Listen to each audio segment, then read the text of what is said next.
fun matches. Yeah, that's true. And there's a lot of line of sight blocking terrain and narrow passageways and large open passageways that allow for lots of options when you're committing to a fight or when you're trying to retreat. And the Abathur is going to come into play here because that people will be going to those tributes. That Abathur soak in lane could make a significant level difference at some point.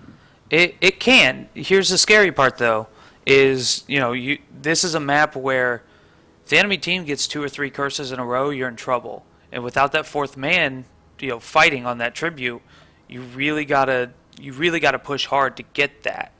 And that can be a problem for some teams. I played a match today on this very same map, and our Abathur did not body soak as he needed to, not quite as well, and it it did not go perfectly for us. I will say. Let's put it at that.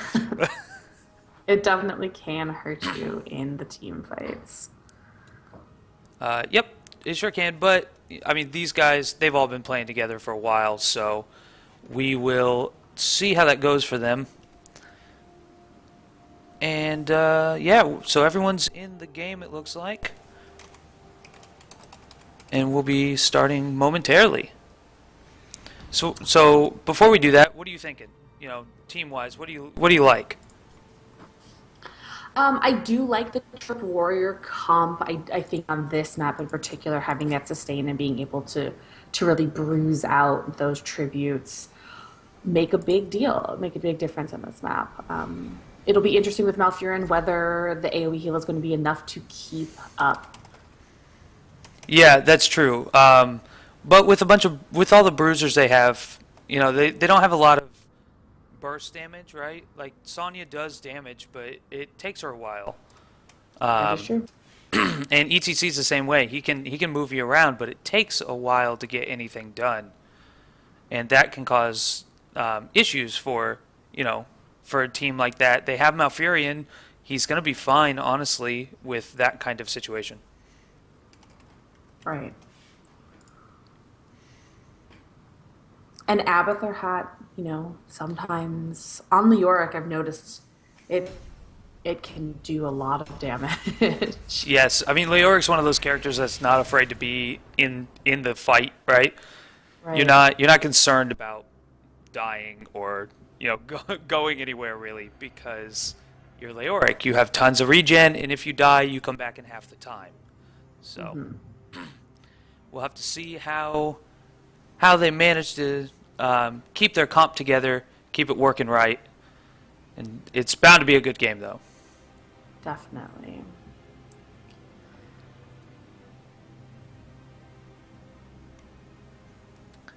I gotta say I love the new load screens. I'm really happy they changed these. They are nice. It's been fun to see playing everyone changing their profile pictures a little bit more often and Yeah. kind of seeing who wants to show what. It's definitely been a lot of Prepare fun. yourself for battle, hero. All right, so first talents. Yeah, let's introduce the teams first because All right. some people will take a few seconds to get their talents. So on the blue team here, we have Corgi The on battle what looks begins. like a 10 Candyman. I I do love that's such a great skin. It is, but it's 4, scary. 3, Just like 1. I want to tell all the little kids on the sides of these Fight. matches to run away, and I can't. Insider is playing Jaina. The Barbie is on ETC. Shuppler is on Uther, and down at the bottom here we have Juan. Somebody knows how to pronounce that. Please send me a link. On Sonya. And for blue team, we have King Abbas on Leoric, JDDWG on Malfurion, Kettern on X17 on Illidan, Abathur, or Green on Abathur, and Sir Chubbs on Johanna. It looks like bottom lane. They're already trying to fight that out. Sonya's gonna get away fine, no problem there. But still, it's a lot of damage coming from a support and a tank. Looks like Illidan against ETC and Murden in the mid lane. ETC coming down from top. But look, Draws first blood. oh wow. Malfurion going down top lane with Jaina and Uther. Yeah, I mean Malfurion, he has no escapes. There's nothing he can do to get out, right? Like that's the Right. thing is if you trap him, he's done.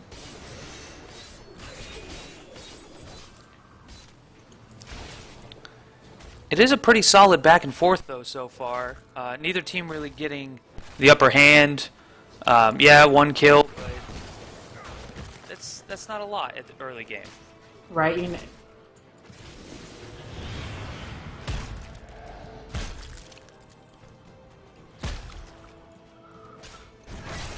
still both teams kind of just playing safe. Right. I mean, they have to wait for that first tribute to spawn. They don't know where it's going to be. There's no reason to really roam right now. Neither team has a gank composition going. Gather tribute. And Jaina and Uther trying to get their siege giants before the tribute is up. It looks like they're going to. They're going to be a little late to the tribute party, though. They do have the warriors though to kind of keep the other team off of it until they can cap. But it's nice because then they'll have that pushing in lane while they fight this, and this is usually a very long, drawn out fight. Right. It is unfortunate for them, though, that the tribute spawned at the top. Had it spawned at the bottom, that would have been a much better play on their part. Because then then those giants would have had longer to just run amok. Uther or Illidan getting caught. Yep, and that's the problem with pulling an Illidan comp right at the beginning. All those stuns, you're going to take him out immediately. Johanna also going down the route.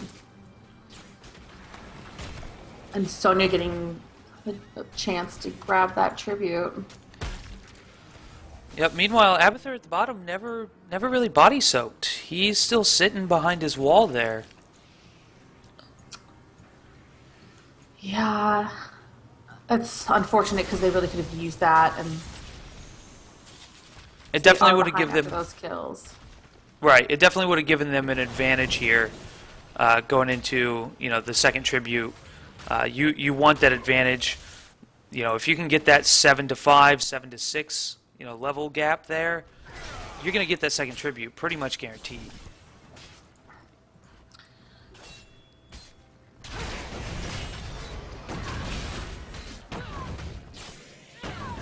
Top lane being pushed back a little bit here. Jaina also going top. I mean, they almost got Leoric out of that, so it may have been worthwhile. The other lanes are doing fine on their own anyway, so not a bad call on her part. Hopefully Abathur will go top and body soak and help push that back out, but it looks like he's just sitting here. Happy, content to hat somebody and help out his team. The blue team getting to this tribute first and being able to kill Joanna with that. The red Yeah, team this- is not all there yet.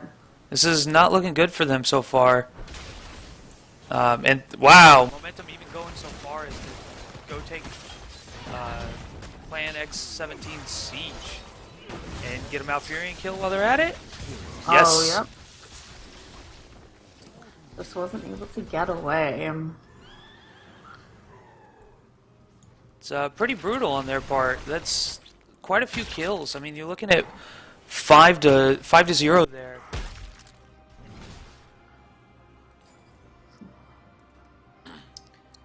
And Momentum starting their boss. it's a smart plan. They know they just got tribute. Boss will cause some problems. Meanwhile, while they're doing that, Clan X17 is taking their bruiser camp. And we're going to take a quick look at the talents here. Looks like both teams picked up Cleanse for all those stuns. Smart move, I think. Oh, this is a perfect opportunity for momentum. Right, that nice RNG on the tribute spawn. Well, Clan X17 picks up their boss in time. They really can't get down there anyway. Well, that and they haven't been doing so well in team fights so far. They know that the other team could get another 4 kills off of that. They may be better off just face tanking this curse here and getting their boss for it.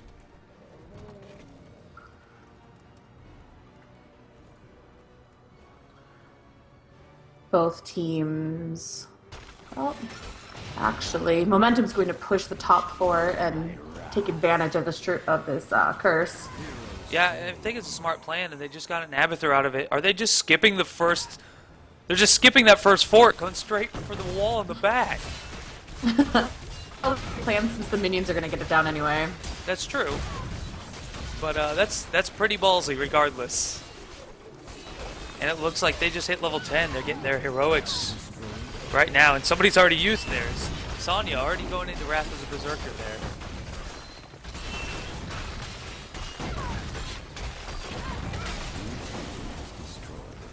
That is Comics a have seen very early lead. Golem. Oh yeah, that's huge. Both those will be, have cannons. Sorry.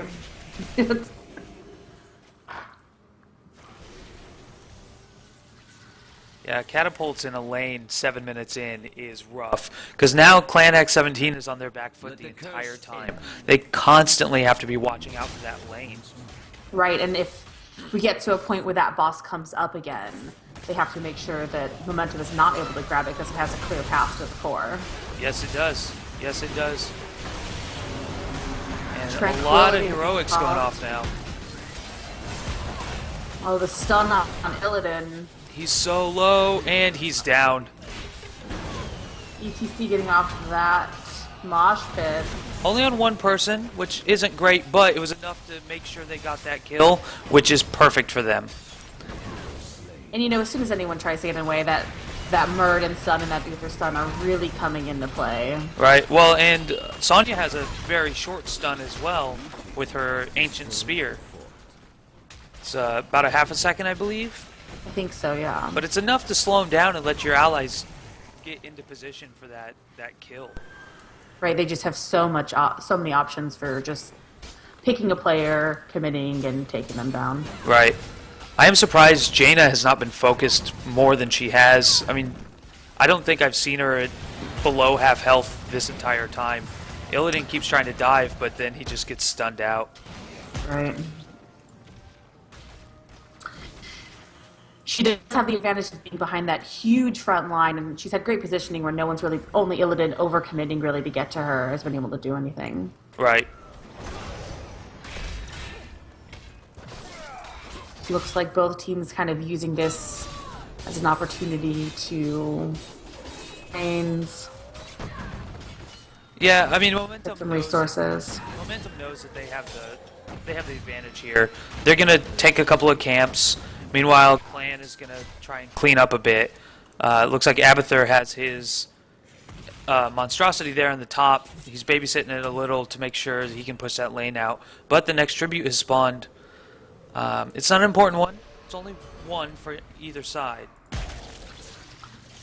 Yeah, seemingly nobody in a real hurry to get there.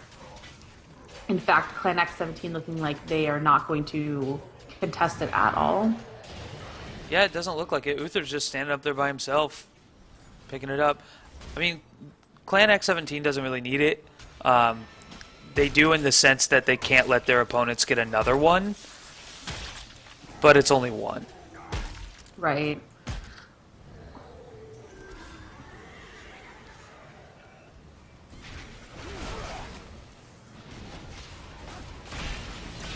Furion caught out. And they really just separated him for the rest of the team there. Momentum just picking up one player at a time. They're playing smart. They focus down one person, make sure they get out of there, and then they move on to the next. And the moment Illidan dives too deep, they say, hey, you know what? We think you should stop that. Right. And lo and behold, he does. They just move in a little ball of stuns in front of that Jaina. Yeah, I mean that Jaina's their powerhouse right now. She's the one that's putting out all the damage, and they know that, so they have to keep her alive. Luckily for her, she took Ice Block. We saw that used. Um, she got pretty low, but Ice Block and her team was able to kill everyone else.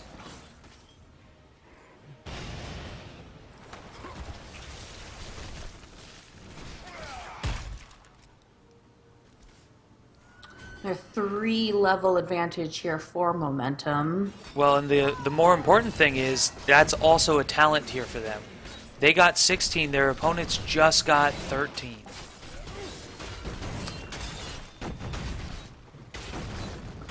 Plan X17 clearing out the top lane from those bruisers while momentum grabs the boss. Yeah, this could be trouble for X17 here. That boss, like you said earlier, has a free path straight to the core. Oh, Leoric trying to get away, but he can't. Trying to use his March the Black King there to get out, be unstoppable. Not work out for him. It did not. The rest of the team just not there to help him anyway. It looks like Tranquility got popped for no reason. That's a long cooldown It is. for that ability. Wow, Oh, a huge mosh pit. 3-man mosh pit. And the boss just hitting this core. Was Illidan just, or not Illidan, was Uther just floating on air for you too? No, I didn't see that. Oh, okay. I hope everyone caught that because that was pretty entertaining. And it looks like that's the game. That was a very, That was so very good. fast game. Yeah, that boss really just giving momentum what they needed to push to the core and win. Yeah, that was a huge problem for X17 there. That the first boss, they just ignored the fortifications and went straight for the last line of defense, destroying everything in their path, taking down the walls, doing a lot of damage on the keep in the back, and just let the minions take care of everything else. That was a great play. Yeah, and just all of the crowd control by momentum was huge in setting up those plays and really making kills. Yeah, I mean that. Like I said during the draft, I think the Illidan first with Abathur, probably not a great plan. The odds of Illidan getting banned out are pretty slim. There are a lot of other characters right now that tend to be scarier to most people. We saw that the first ban was Kael'thas. And then as soon as they picked Illidan, they said, okay, let's get rid of Tassadar because we don't want him to have that shield. And it just kind of fell apart from there. Yeah. Was definitely a fun game, though. Yes, fun for us. I'm sure it was fun for Momentum. I feel like Clan X17 probably didn't have as much fun, but games like that happen, and especially in a kind of semi-casual, semi-pro, weird kind of random tournament that we have going on here. That can happen a lot, unfortunately. But we are very happy that they played. My game just crashed. Yay, technical issues tonight. So in the meantime, we're going to take a short break while we get the next one set up. And I hope you enjoy the music. As always, I'm Captain Cardone. And I'm Maybe Buzz. We'll see you in a few minutes.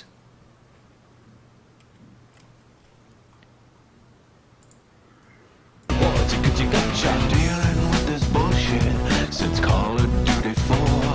It drove us nuts in MW2 and World at War. So if you see your teammate scrape his ass across the floor, just drop your balls into his face, belittle him some more.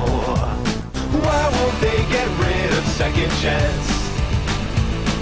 When I shoot some dude, he should not drop down and break dance. Why won't they get rid of second chance? You'll get fucking teabagged if I see you in that stance. Block shot, automatic drop shot. What kind of shooter rewards you cause you got shot? Block shot, automatic drop shot. What kind of shooter rewards you cause you got shot? Now we all got so crazy when Black Ops hit the shelves. We went and got our hopes up, got way ahead of ourselves. Now every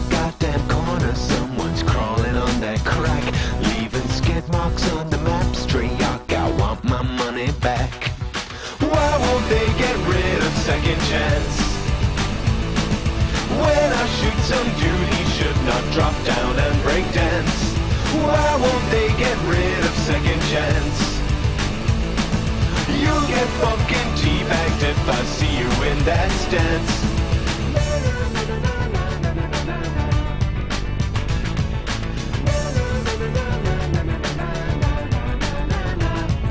Block shot, automatic drop shot. What kind of shooter rewards you cause you got shot? Block shot, automatic drop shot. What kind of shooter rewards you cause you got shot? Wow, dude, seriously? Weren't they supposed to patch this? And your boy just got block shot again. Look at this shit. I'm dead. He didn't even pull his gun out. Weren't they supposed to patch this garbage? So why won't they get rid of second chance? When I shoot some dude, he should not drop down and break dance. Why won't they get rid of second chance? You'll get fucking teabagged if I see you in that stance.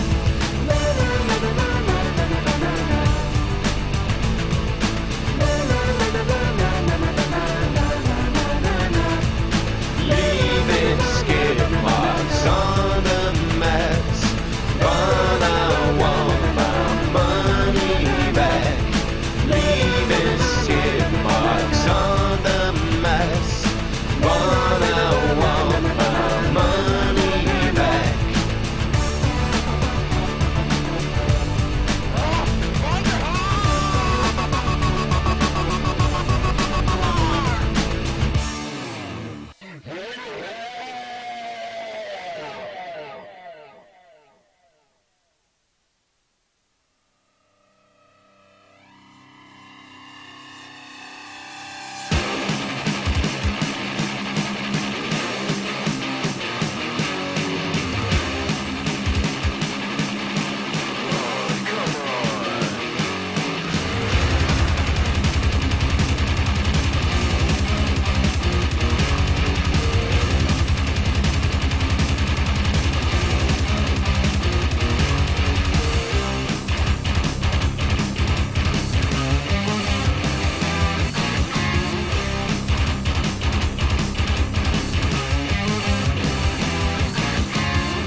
Supposed to be now. Don't you know who I am? You're an out of date, redundant sacred cow.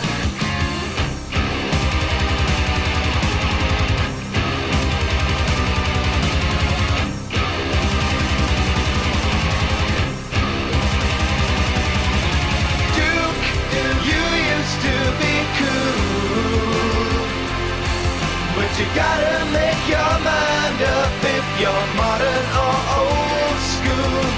Duke, you used to be cool. Learn to kick ass again and get rid of that lame two-weapon rule. Then the world might not be so cruel.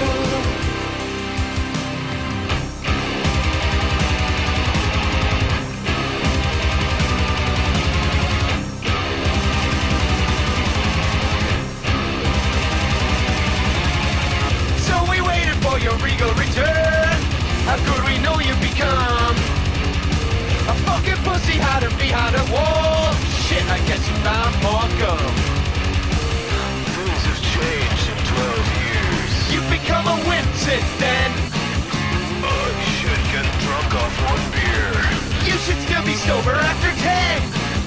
Duke, you used to be cool, but you gotta make your mind up if you're modern or old school. Duke, you used to be cool.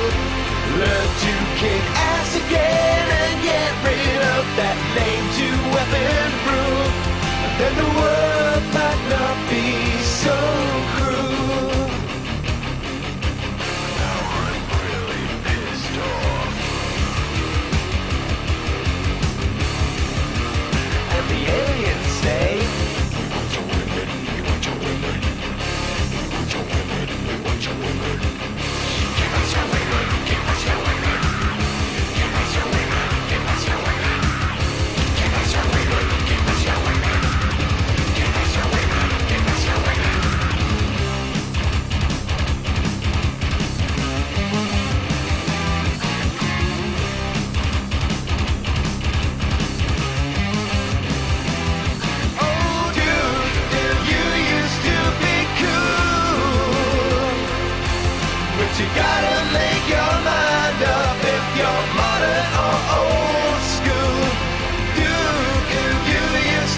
since I first loaded up my AUG with dual mags and watched a million penis emblems spring up next to gamer tags.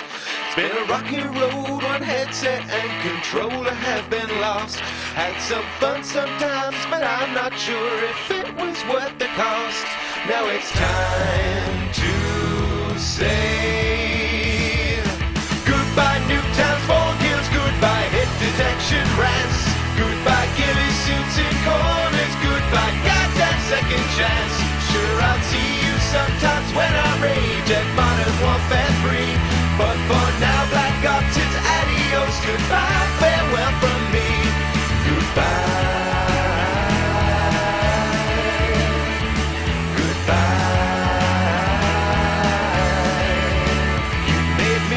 Harder than anything that ever came before.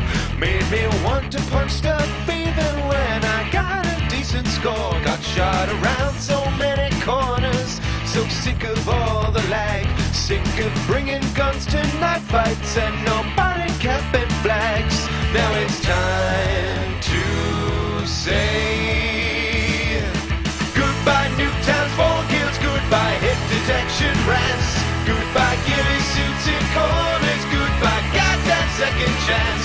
Sure, I'll see you sometimes when I rage at Modern Warfare 3, but for now Black Ops it's adios, goodbye, farewell from me, goodbye, goodbye.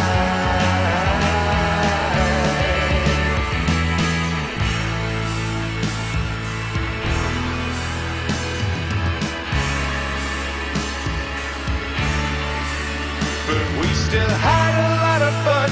Please don't think this comes from hate. We bitch because we like you and we want you to be great. So goodbye Nuketown Spawn Kills, goodbye hit detection rants, goodbye ghillie suits in corners, goodbye goddamn second chance. Goodbye Nuketown Spawn Kills, goodbye hit detection rants, goodbye ghillie suits in corners, goodbye goddamn second chance. Sure, I'll see you sometimes when I rage at Modern Warfare 3, but for now Black Ops it's adios, goodbye, farewell from me, goodbye, goodbye, goodbye.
Secrets I keep.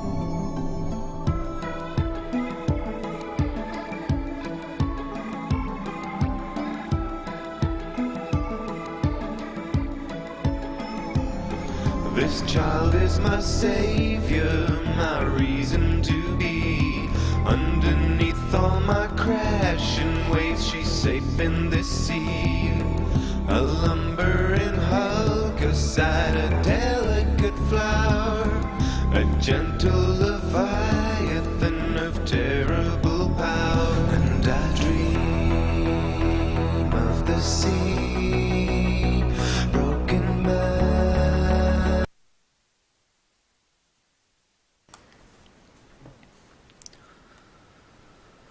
Hello, everybody, and welcome back. I did it again. Yay, me. Alright, we're back. Yeah, I totally forgot to unmute the call. You're welcome. I was talking to them. So right now we're looking at the Heroes draft, and the two teams are going to be Ordo Equidim. I wish people would start having easier names. Versus Flipside Tactics. See, that one was easy. What do they? Do they know we're casting stuff? I think they do it on purpose. Yeah, there's well, most of the team names are actually not so bad. There's one that I have no idea. Let's just hope that we don't have to say that one. Wait, which one is it? I'm gonna make you say it now. Lazuruha White or something. What? What? Did I miss a team name somewhere? Yeah, I think so. Lazuruha. I don't know. Lazuruha. You're There's too many right. consonants together. I can't. I don't know. I'm assuming either the L or the Z is silent. Zaruha? I could go with Zaruha White. Like that one makes sense. We'll make the executive decision. Okay, That's yeah. Sounds great to me. It helps if I look at the right draft. So right now they're drafting through the maps, deciding what they don't want to play. It basically goes back and forth. Each team gets to pick one that they're like, no, we don't want to be there, please. And so far we're down to Blackheart's Bay, Garden of Terror, Tomb of the Spider Queen, and Battlefield of Eternity. So we'll see what we get. Interesting what maps people like to play. I think this might actually be my favorite part of the drafting process, because like heroes and stuff, every hero has their spot where they shine. Right. But when it comes to the maps, like most people like Sky Temple. Ordo Equidim banned that immediately. They didn't even wait. They were like 2 seconds into their timer, and they were like, no, it's gone.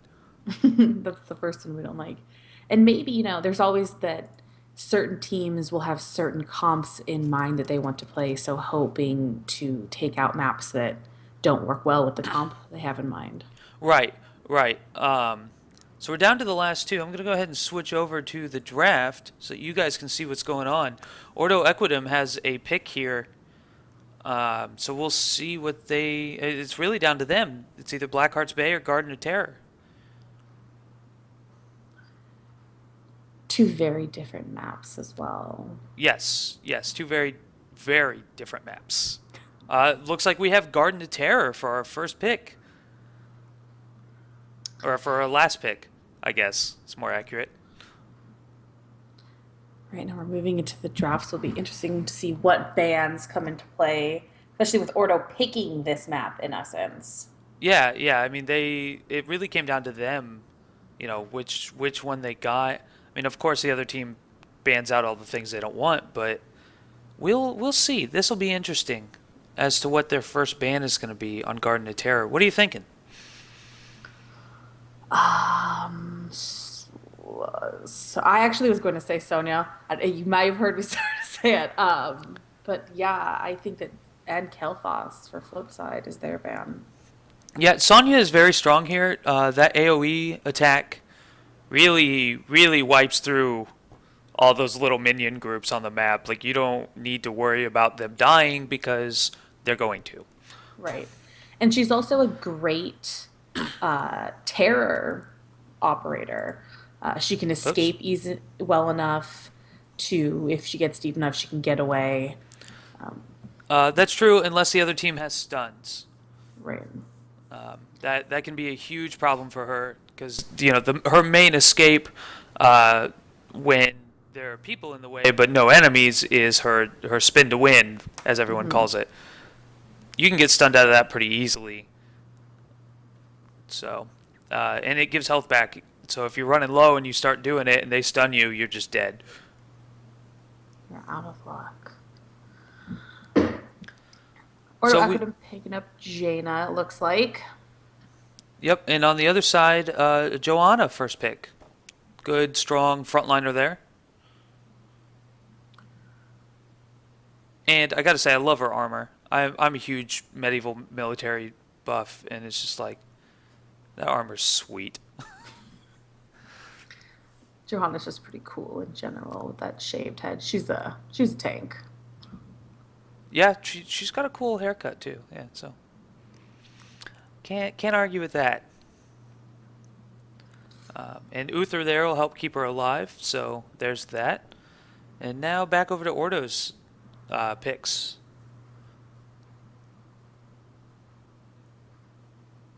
They're running out of time. There you go. Okay. Sylvanas. I like Sylvanas on Godrun of Terra. You do have the ability to pick up those camps, which can really help. And Yes. you can, you very quickly get down the minions and the seeds. Right. Well, and it's very easy to also kind of split push while your team is picking up the little camps. Right. Um, okay, that was weird. The color switched sides, but they didn't pick anything. There Right, it I is. had everything right. Okay, that was interesting. And Bordeaux grabbing Arthas. yes. And what happened here? It added like 30 seconds to Flipside's time pool as well. Is it for the band, maybe? Yeah, but they never got the original 30-second clock. I don't know.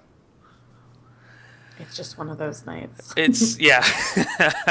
It has been like that tonight. That has been our whole evening, so there's no reason to stop the trend. Everything is working. So, yeah. Nothing has blown up as of yet, so. Okay, you can stop talking now before you start cursing us.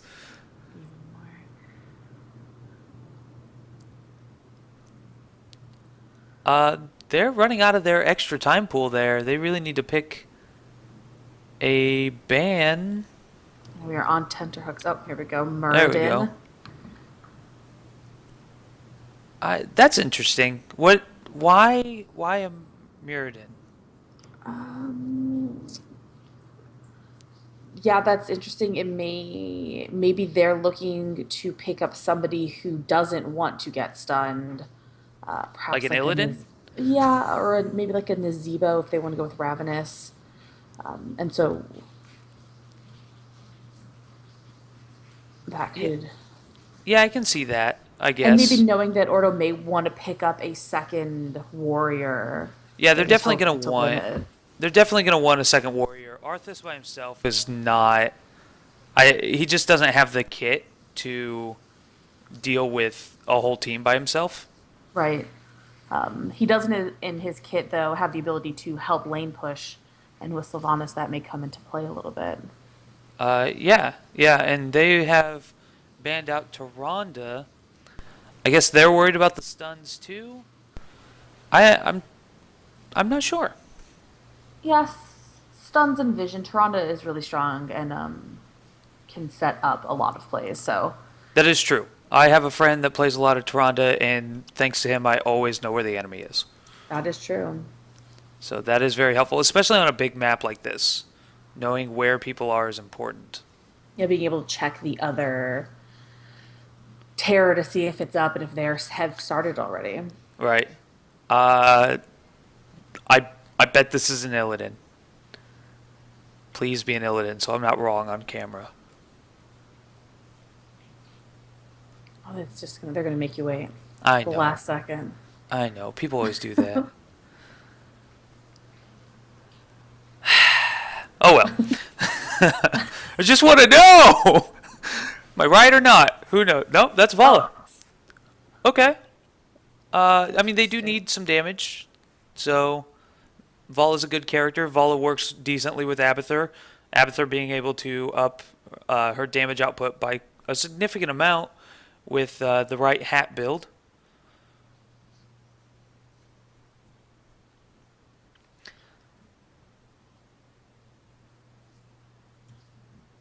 And we're back over to Ordo. They got two picks here.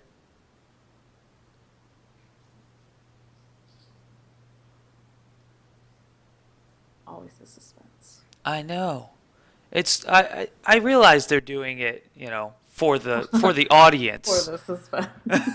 But if you could just not, that would be great. So Butcher, that's a character I actually have not seen in a while. Oh, yeah, it has kind of faded a little bit out of popularity, but it does have some great engage and with, they could take out Vala or out Uther, but then that Divine Shield is Right.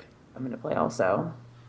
Right. It sure does. I mean, they do have a lot of roots, slows, stuns. Like they have CC that isn't necessarily stun based. So that helps them, and a Thrall on the other side puts their damage output up and gives them 3 melee characters. So that will be interesting. We'll have to see Yeah. how that one goes. Makes sense a little bit with the Abathur. They may opt to have the hat on one of them instead of Vala with that. Yes, it gives them more options for sure. That is definitely true. And now, as soon as we get into the game, we'll be able to continue on. But until then, I feel like, I mean, maybe I'm missing something here, but I feel like both of these teams are just kind of hodgepodge together. I'm Yeah, not. it doesn't really look like anything that you see working together a lot. Right, We right. were a little surprised that the Illa didn't get picked up with the Abathur, especially after they had Uther and banned. Joanna. Yeah, and banned Muradin, so that we were thinking somebody couldn't. They wanted someone who wouldn't get stunned when he went in. Right, right. I thought for sure that was coming out. I mean, but then again, maybe they saw some of the last game where that did not work so well for one of the teams. Um, and Ordo does have, like I said earlier, they have a lot of control abilities. Not necessarily stuns, but Malfurion has a root, Arthas has a root, Jaina has all sorts of slows. There's poison with Sylvanas. Butcher has a stun. Um, Not to mention both of his heroics are amazing. Right, and we could see something maybe happening with Arthas putting down Sindragosa, and if he getting a lot of people in it, and Butcher going in with Blast Furnace and being able to down some damage. Right. That is true. I mean, a charge with the Furnace Blast on is going to cause issues, especially if they can Sindragosa maybe into a root. Um, Jaina's there to slow people Ring as of well. Frost, even. Yeah. Yeah. So that allows for a lot of options for them, and it looks like we're still waiting to get into the game. Flip side, having some true stun. They have Thrall with the ranged stun, and then Uther being able to follow up. Right, yeah, exactly. Not to mention, if Abathur wants to, he can slow people, so can Vala. Um, Thrall has his root, his heroic stuns or slow, depending on what he takes. Joanna has condemn. Like, they do have a lot of options there. And it looks like I'm in. Let me invite you to the game. Would be helpful. Yeah, I try. I try hard.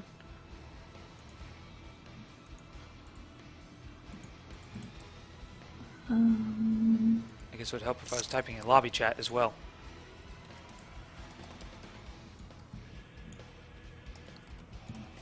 Need to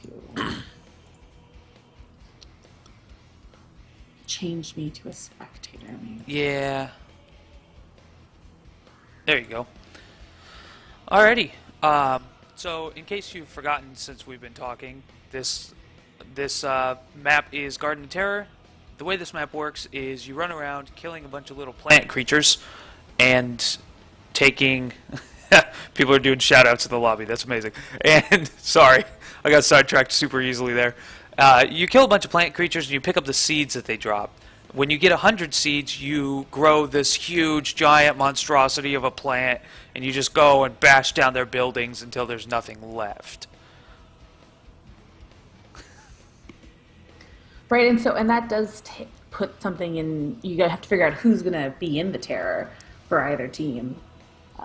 Each team losing someone as that terror gets picked up. Right, and that can cause major issues for a team.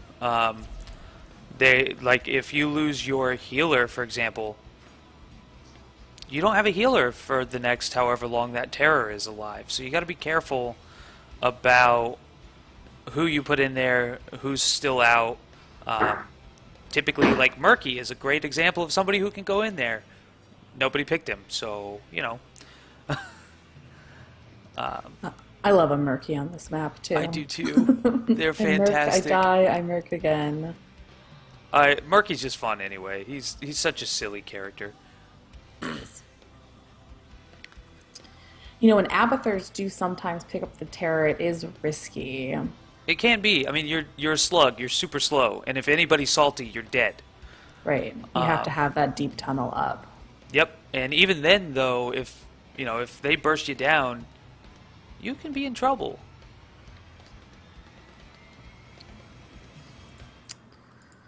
Looks like we are all ready to go. The Pajamathur skin. It is a good skin. It is a good skin. It is one of the best. It is one of I had to learn to play Abathur just because of that skin. Just for the pajamas? Yeah, just for the pajamas. See, I'm weird. I don't like things that everyone else is doing. Which causes a problem because I'm like, cool cars? No. And then I'm like, oh, wait, I actually want one. So I love the Pajamathur skin, but I can't make myself buy it because I feel weird because everyone uses it. And I have a pouty face on. I know you can't see me, but there's a pouty face. I believe it. You have to be a sheeple and just do the Pajamathur. I know. I do love some Abathur though. Abathur play is amazing. A good Abathur will easily turn the tide of any game. Obviously, there are maps that he's not great on, but if you have a good Abathur, pick him, play him. Jeez, please play him. Right. He's definitely fun to watch too. Yeah. Well, I mean, he's not fun to watch. He just sits there. Alrighty, so we're into the game. Let's check out the teams real quick. On the blue side, we have everyone stacking up, so I can't read their names. But we have GameSpa. What? Why do they do this? We have GameSpa on Joanna, Hennekim on Thrall, Genre on Abathur, Alame on Uther, and Tangy. Thank you, Tangy, for having a name that I can pronounce on Vala. For the blue team, it is Joe R on Arthas, Balrog on Butcher, Medivh Oz on Malfurion, Shakarov on Sylvanas, and Jartman on Jaina. I had the easier team. I know. I should have given you blue. Yeah, you gotta pick first which one has the better names. I made a mistake. That's okay. Stuff happens. And it looks like now everyone is split up into their, the lane that they're going to take over for a while.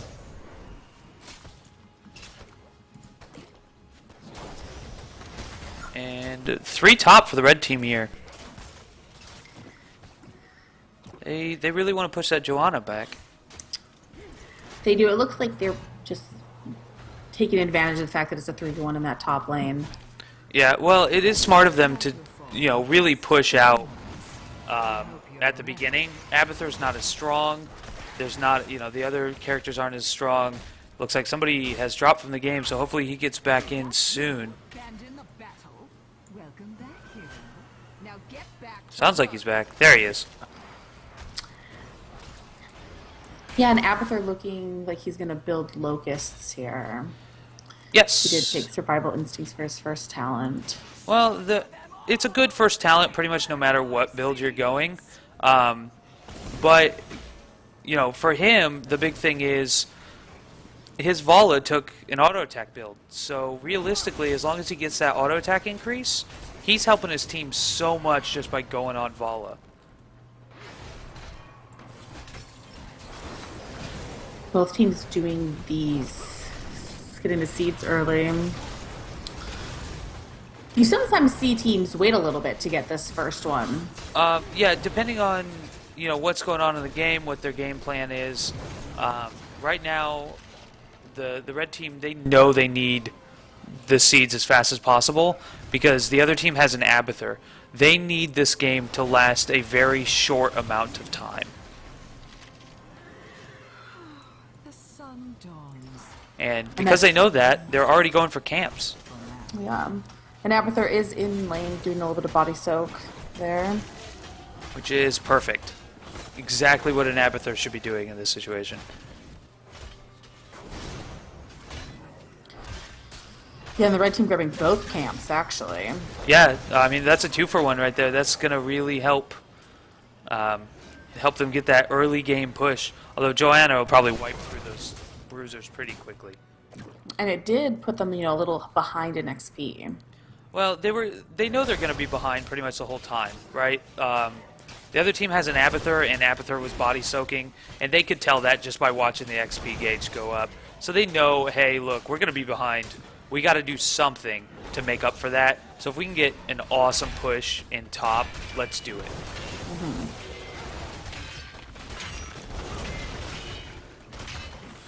They are really going at it up here. They are.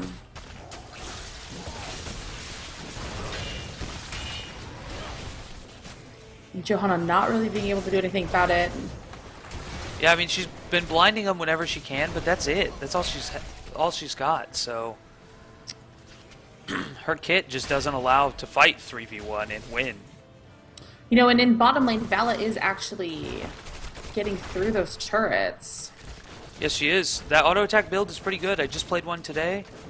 It can be really powerful, and she just killed Sylvanas with it. So that just shows what I'm talking about. Got him right. Thrall almost going down in mid lane as the red team came down, but he was able to get away. It was a good collapse on red team's side.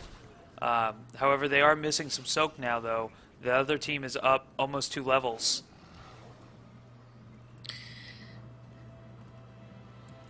Yeah, and with Abathur, it can really snowball that XP lead. Yes, it can.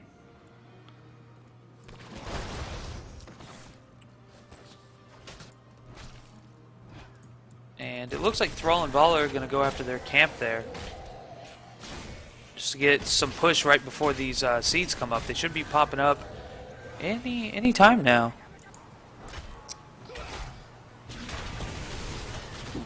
Arthas and Uther. I know duking that- out mid. They were just standing there hitting each other for a while.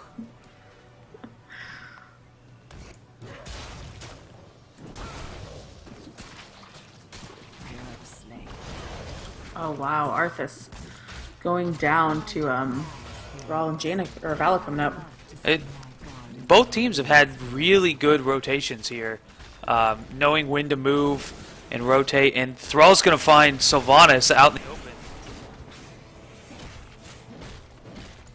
Is red team going to rotate down? It looks like they are. Nope, they stopped in mid.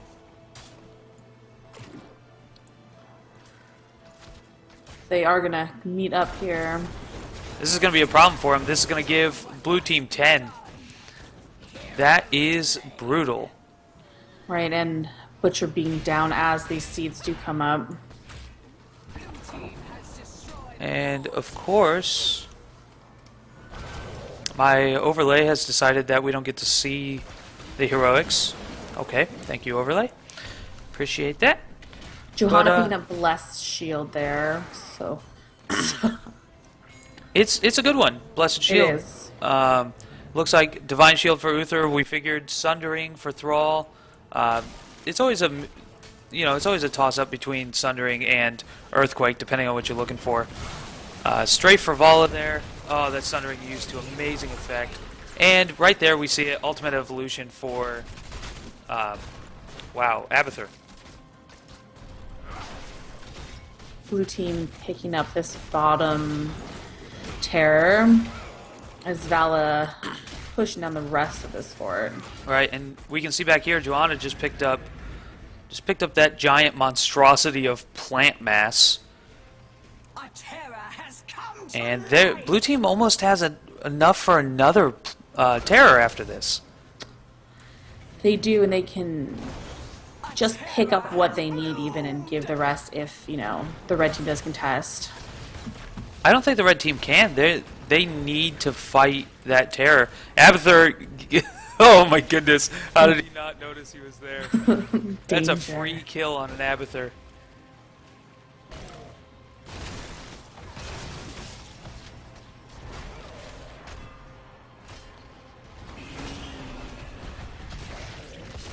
The blue terror almost done. Yeah, but it is Johanna in there. She's gonna probably be able to escape pretty easily Yeah, with her no problems unstoppable. there. Meanwhile, it's only Vala up here taking care of Sylvanas in that terror. The stun coming from Uther, so Vala can finish off Sylv. Has come, heroes. Just guarantees a kill. Smart play. And the blue team getting their heroic talents now. Oh wow. A lot of heroics going off. A lot of damage going out there. That's going to be a huge problem for them.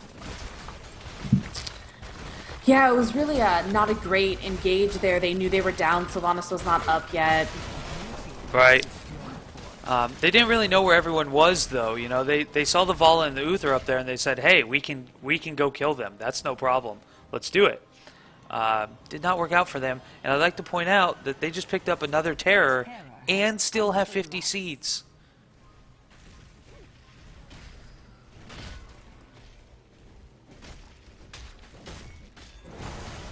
And it looks like Abathur decided to go Locusts and Mines for his build. Focusing pretty much on pushing and then, you know, ambushing somebody when they walk through a bush.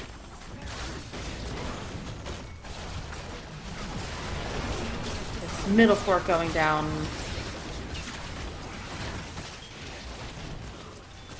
Now this is a great push on their part.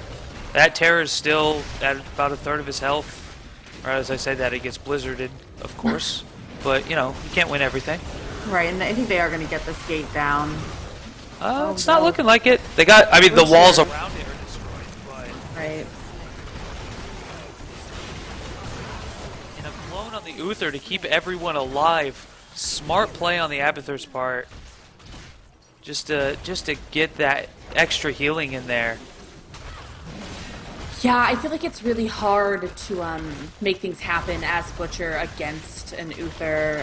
When you come in, just that stun is enough sometimes for his team to take you down. Right, especially when the other team has like 2 Valas and A 5-level lead. Yeah. Yeah. Yeah, this is becoming a very brutal game, similar to our first game we had. There's always a chance for a comeback, of course. The Heroes of the Storm is big on letting you come back. Right, a late game good team fight and a little bit. Doesn't look like it's happening though.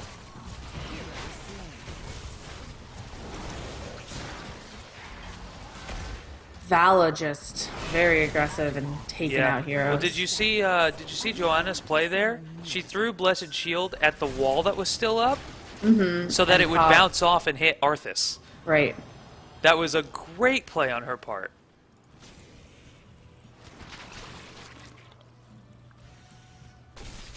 And Seed's about to come up again. They're still soaking in the opposite lane. Yeah, and this was very smart of him too. He got up there, he cut off the reinforcements of that lane with his little locust guys in order to stop that lane from pushing in on an unprotected keep in the back.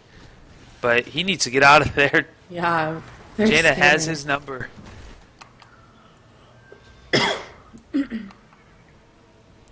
But Johanna able to grab that siege camp. Meanwhile, our team is taking all the camps on their side.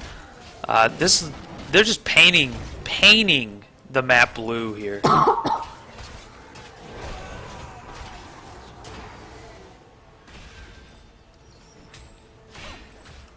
Abathur back at his old spot. The enemy team is right on the other side of the wall, and he's like, "Nah, I got this. Don't worry about it."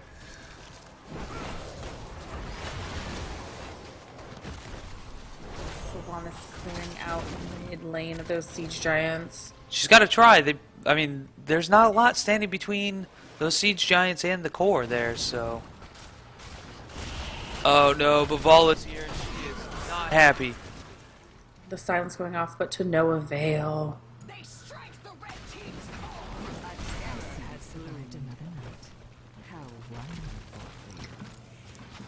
This may be the character. ballsiest Abathur I have ever seen. It's working though. If you It can get away with is. it. They're just not going to stop him. You know, and they're so pushed back they can't get in Right. lanes and see where. There's so many other things going on for them that they know they're in trouble. They just gotta defend. Oh, just the tranquility not enough. So much damage by the blue team. Yeah, this is Malfurion not able to keep up with that damage output. It looks like this is going to be another very short game in round number 2. That we're seeing. So Uther is such a strong character. It's no surprise that he's banned often. Yeah, I mean, especially, I mean, we're not playing pro teams here, right? For the most part, we have had some pro players show up, which is awesome. But you know, in the pro leagues, when you watch, you know, Blizzard, the big Blizzard tournaments and all those things, Uther lately has been, you know, banned, either first ban or first pick for most teams, just because he is very powerful. He has all that healing. That divine shield can either save somebody's life or guarantee that they can dive deep, get a kill, and still get out. Right. And I feel like with both teams that have won so far, we've seen a lot of those Uthers securing the kills and making those big shifts in team fights. Right, and you never think of Uther as a character who's going to secure a kill, but that Divine Shield, it does. Also, looking at the stats, nobody on that team died at all. That's impressive. That is very impressive. I mean, on the other side, Malfurion only had 1 death. He did a very good job of staying alive, keeping his allies' health up when he could, but the amount of damage output from that team was surprising for me. Vala and Thrall, I'm thinking, that's not a lot. Like, usually teams go with 3 DPS. Right. You know, I thought for sure that the Arthas Butcher Sylvanas Jaina combo was going to be able to burst through somebody, but no, they could not. I don't know if it was poor communication or they just couldn't focus on a target or what. It didn't look like they got caught out too many times, but Yeah. you know, stuff happens. So that was an impressive game, nonetheless. Definitely. Right, so we are going to go back to some music. Sorry that there has been more music than there has been gameplay so far. The last couple of matches are guaranteed, though, to be much more exciting as we move into, I think up next is our round of 3, provided there's not another round of 2 that we can show you guys. That's still a best of 1, but then the final match is best of 3 against whatever 2 teams make it there, and the final matches previously have been phenomenal. So, very excited for that. Looking forward to it. Yep. Until then, enjoy the music, and as always, I'm Captain Cardone, And I may be Buzz. and we'll see you in just a few minutes. Machinery, and I dream of the sea. There's no rapture for me.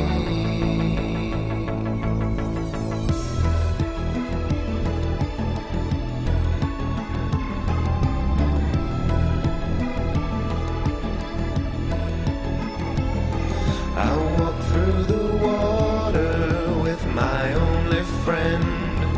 We search for dead angels, on each other depend. I'll follow her lead now, wherever she'll go. Little sister, you're all that I know. Little sister, you're all that I know. And I dream of the sea, broken machinery, and I dream of the sea. There's no rapture for me, and I dream of the sea, broken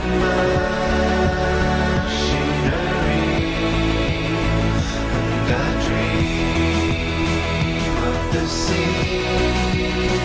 There's no rapture for me, and I dream the water, the sea, my only friend, broken my shields on each other deep end. I dream water, the sea, my only friend. There's no rapture for each other deep end.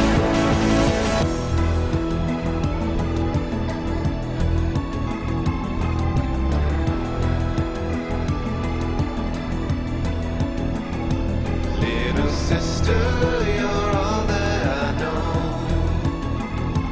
Little sister, you're all that I know. Little sister, you're all that I know. Little sister, you're all I know. Little sister, you're all that I know. Little sister, you're all I know. Little sister.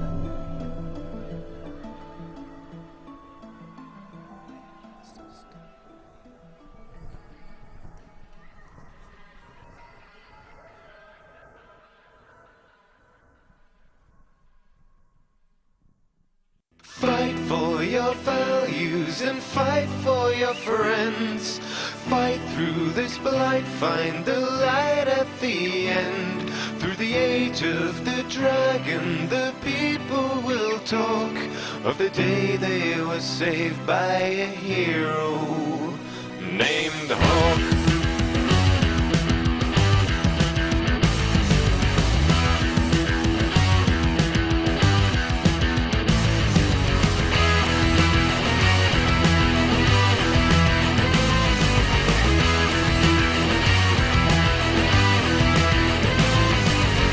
Come take a seat and I will recite you a tale of bold adventures spanning both sides of the veil. I knew a champion, we traveled far and wide. We saw so many wonders roving side by side. In the streets of Kirkwall we brought help to those in need. Word had spread so quickly of our dealings and our deeds. Fight for your values and fight for your friends. Fight through this blight, find the light at the end. Through the age of the dragon, the people will talk of the day they were saved by a hero named Hawk. Hawk, Hawk, Hawk, Hawk, Hawk. Into the deepest roads we ventured in the black. If we had only known what we were bringing back. We felt the fire of every temper, every mage, caught in the crossfire of their politics and rage. Had to pull some strings and get them off each other's backs. There was so much greater danger waiting to attack. Fight for your values and fight for your friends. Fight through this blight, find the light at the end.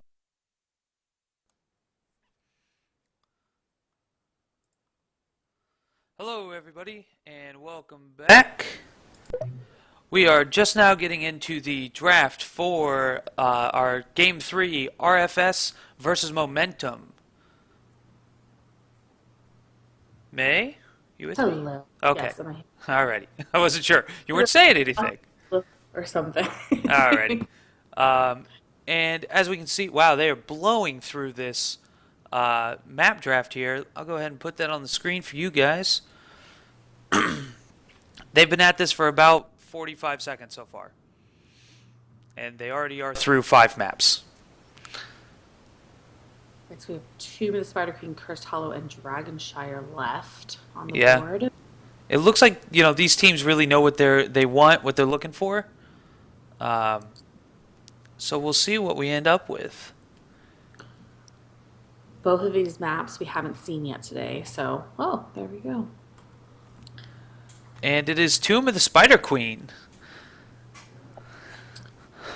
I really like this map. You can always do some really interesting things and some unusual comps. Yes, I like this map because it lets me play Zagara all the time. So This is a great Zagara map. it's a fantastic Zagara map. You see a lot of specialists come out of the woodwork for this map, so Right, and it's good for anyone who needs stacks of minion kills too. People like Nazebo, you kill minions, your health goes up. Deal. Madan. And yeah, Asmodan is huge on this map. Anybody with Seasoned Marksman is going to do just fine on this map. We see a lot of Rainer, Zeratul. So we'll see what they ban here. RFS Gaming has already banned Kael'thas.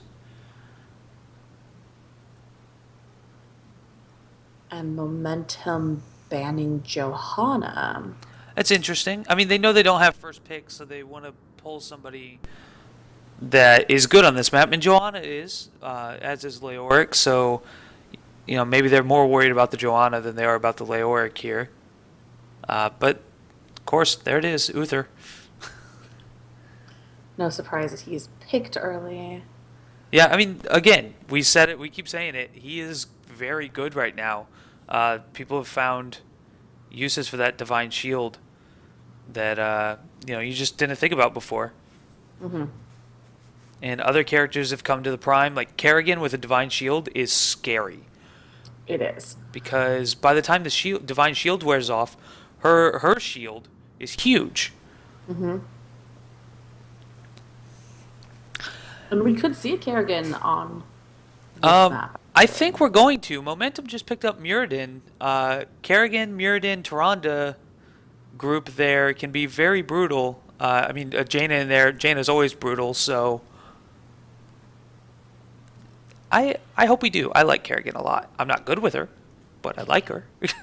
She's definitely fun to play, Yes. even if you're not good with her. Yeah, it's You just- hitting those combos can be rough sometimes. But when you get it off, you feel like quite the hot god. Right. Well, especially if you have other stuns in the team, because if you get it off, that person is never moving. Mm-hmm. Until their body flies due to the physics effects. So Leoric getting picked up by RFS. It's a good Great pick. in lane tank, especially for this map. Yep. He's not as good as he used to be. His skeletal swing got a bit of a nerf, just enough to where he can't one-shot minion waves anymore. Mm-hmm. Which is good. No, I don't think any character should be able to use one ability and kill an entire minion wave. So I think that was a good balance point for them. But it also stops him from roaming and gathering regen orbs very quickly. So that is a good thing in my opinion. It is, yeah. Yes! And there it is. The Yes! Zagara pick. Yes! Alright, I want RFS to win. Sorry. I'm not Just supposed to pick that's sides, fine. but I did. Well, and she's so great on this map because you get the great vision with creep.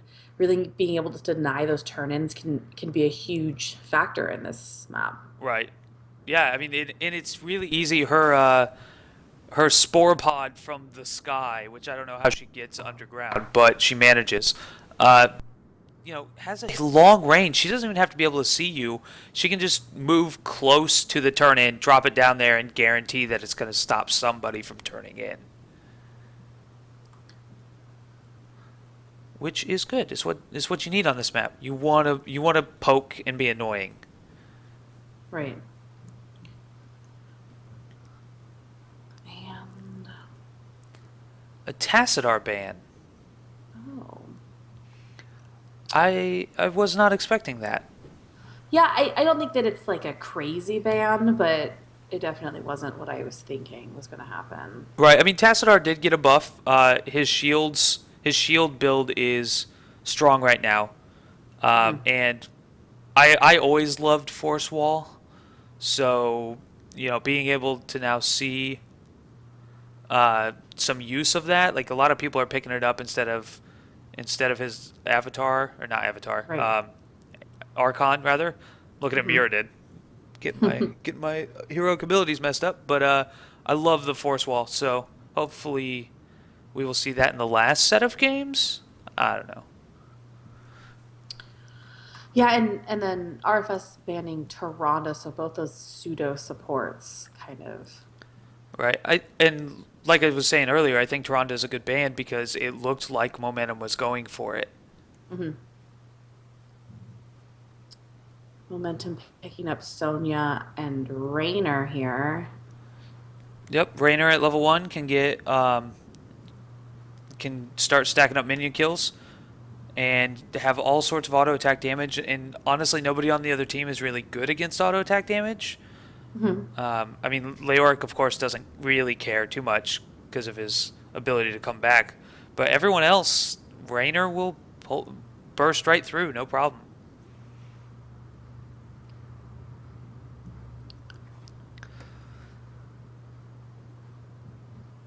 I always like think it hits 0 and nothing happens. I know. I always feel forget they this. have the time pool. Right. Like, it's at 0. Tell me who it is. Nope, sorry. Okay. I suppose if I watched, if I paid attention to that timer a little more, it might help. I'm just staring at that one The shining column. one in the middle of the screen. Like, who's it gonna be? And it's gonna be a butcher. That's 2 out of 3 of our casted games tonight have had butcher in them. Yeah, it may work a little better here with Uther because they will have the Divine Shield if that's what they go with. And having that for those diving characters really does make a huge difference, I think. Right, I agree with you there. Because butcher, honestly, you don't use a divine shield at first. I don't think you let butcher run in, let him furnace blast people, let him take a few hits, and then divine shield him. Because at that point, he'll be able to butcher's brand somebody and heal himself right back up. So when the shield turns off, he's at full health again. Right. Doing it early means that you're wasting one of those abilities. And Vala being the last pickup for RFS. Vol is a solid character all around. She's not particularly good on this map, but I don't think there's really a map where she's particularly good. She's just solid. So I think that was a good pick on their part. Come on, Kerrigan. Come on, Kerrigan. It's not going to be, I know, but one can hope. Yeah, who do you think we're gonna have to see? Well, they need, Obviously a support. yeah. I've seen a lot of Melf tonight, but I almost feel like it may be a Rhaegar. Yeah, that's what I was thinking. And you were right. Good guess. Yeah, it looks like a Rhaegar on that side. And both the team comps are done. We'll be getting to the game momentarily, but looking at this, what are you thinking? I'm gonna have to go with the Zagara on RFS. I really like Zagara on this map, and I feel like the Butcher and Uther may be able to take out, if they can take out a Rhaegar or take out a Raynor quickly. Momentum may be in some trouble. Yeah, I agree with you. I mean, I just like Zagara too, so that kind of helps sway my opinion. But as far as looking at the team comps objectively, both teams have a good amount of stuff. Raynor Jaina is good. It's strong, especially with Asanya in there, being able to do a little more damage and having some hit points. But I just feel like the other team is going to have the upper hand when it comes to team fights. Yeah, and there's a lot of toolkit on RFS's team. Hydralisk can really push, a mage out of the fight, especially if you get a Hydralisk on Jaina. Like, it really forces her to deal with that and kind of step away from the team fights a little bit. Right. Yeah, you're exactly right. It does. And people tend to ignore them. Like, nobody ignores Raynor's, his 2 little banshees that come down and fly around and shoot at people. But, Percival. He's asking for the stream link. Yeah, I'll give it to you. Don't worry. Just play your game first, and then you can have it. um, anyway, everyone kills those right away because they do tons of damage. But the Hydralisk or Mutalisk, if she goes into that, tend to get ignored in those big team clashes. Right. And it can take down a mage if left kind of uncontested. Right, especially if you go for Brood expansion, where you have two of those running around. That can really hurt.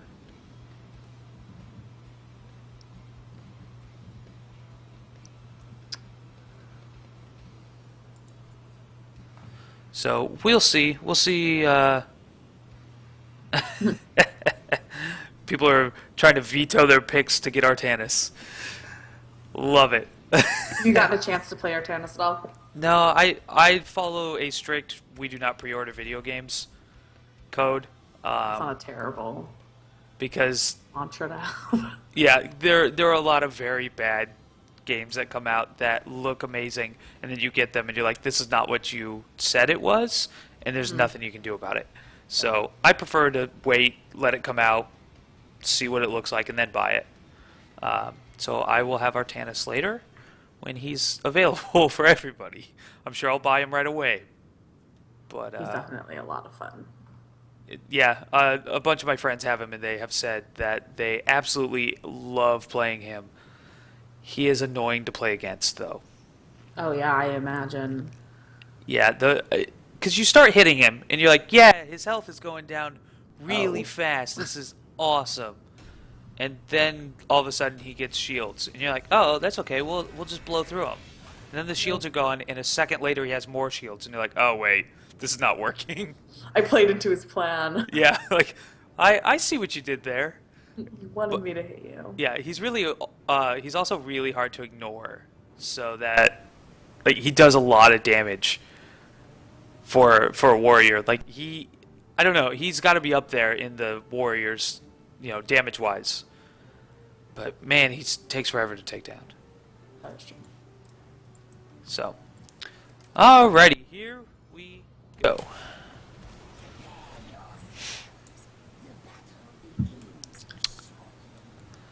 Alrighty, so we are finally in the match, and on the blue side here, we have Insider playing Raynor, Shuppler playing Rhaegar, Risenbane playing Jaina, Labarbi playing Mirrodin, and Hyan playing Haun. Haun. Yeah. That guy playing Sonya. For the blue team, it is Percival on Leoric, Ethics on Uther, GS Needham on the Butcher, Gummy Bear on Vala, and Skull Kid on the Zagara. Okay, from now on, you're doing the first team, because the first team's names are always way worse. Deal. How do you man it? It's been consistent. I even told you you could pick first. I know. Alrighty, let's look at some talents. Nothing really unusual here. Reverberation on Mirrodin, so he's not going the hammer build, but blue team is hurting. They're fine. Yeah, And Butcher actually turn it coming down around. there. Yeah, on the 4v5. Oh, Wow, she's low. Rhaegar now finally coming up. Yeah, I mean, that was a 4v5, and they were able to turn it around pretty easily, so that was impressive. As we figured, Seasoned Marksman on Raynor, smart move, but because of that, Butcher took block, so probably also a good plan.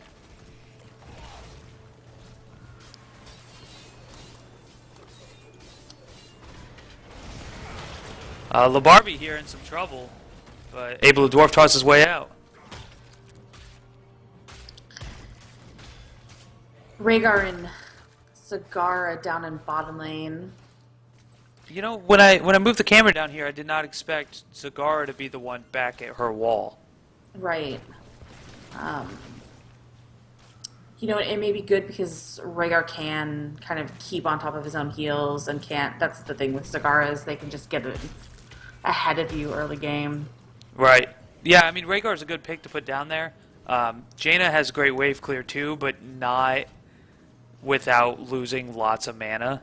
Right. Rhaegar's wave clear is much less mana intensive. And look at that creep spread. It is everywhere down here.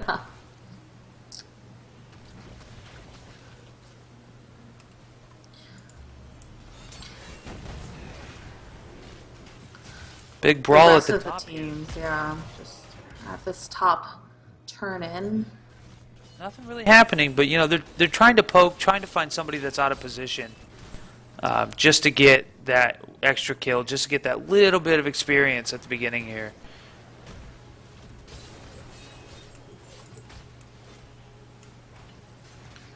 We're using that lightning shield to clear up some of the Zagara creep. It's a good plan. I mean, Tassadar does the same thing, right? You play against a Tassadar, and he's just gonna Psystorm everything to make sure it goes away.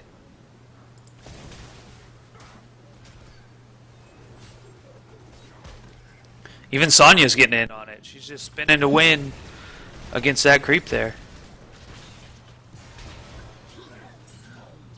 York getting killed in middle lane. Both teams kind of looking for some team fights here. Yeah, they've been very aggressive this early game. The red team there, they've just been, you know, moving back and forth, clearing a minion wave, then going top, clearing another one, coming mid. And with all of them doing that, they're stacking up all those globes, they're stacking up all those kills. And Zagara died at some point. Missed that. Yeah, Jaina and Sonya came down, and That's a great rotation, especially against a Zagara. If you're not on creep, you're not moving. You are so slow off a creep.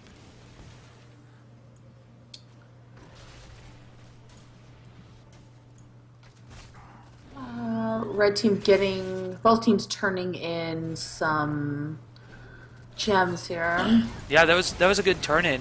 40 coins there.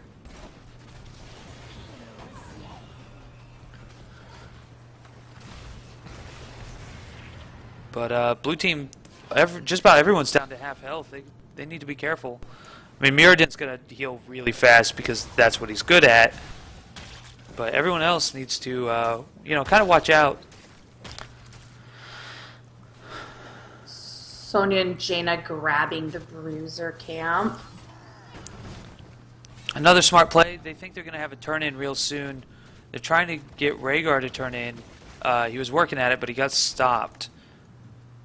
So if he can get a turn in, that will be a bruiser camp with spiders coming.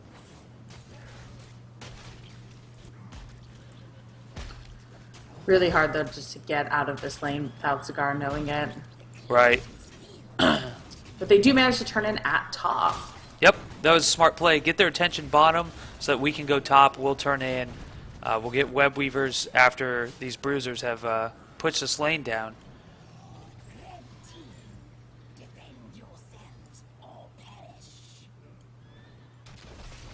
You know, the Spider Queen, she sounds kind of mean.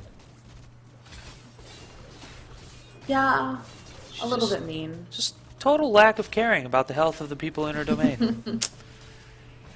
You'd think for being a queen she would want, you know, the people there to be healthy, but no. She uses them as fodder. I mean, granted, some of them are already dead, so I can't really blame her. Oh, top, this is looking bad. It's a 3v4. Sonya pushing mid. Oh, but Leoric, the one who goes down. Yeah, Raynor just not letting up. it was smart. I mean, it was a good play. It was risky, but it obviously worked out, right? Now Leoric's never your prime target because why would he be? So right before they get their level 10 talents, let's take a look at all the talent trees while blue team tries to murder a couple more people. And they succeed on 1 and 2. Well, we know blue team has Hyperion. It's being used right now, and there's the ancestral healing as well. And they've all used their heroics by now. Right. They burn through those really fast. Pushing the advantage while it can be taken. Butcher going in now. Yeah, without 10, that's a poor fight to pick there, even Right, if really they're at can't half save health. them.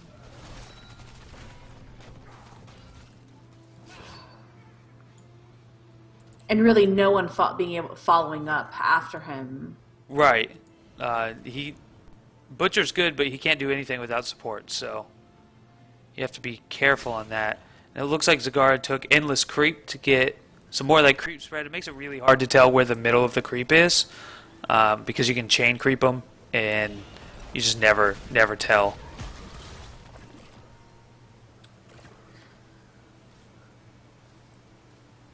Vala picking up the movement speed on Hatred.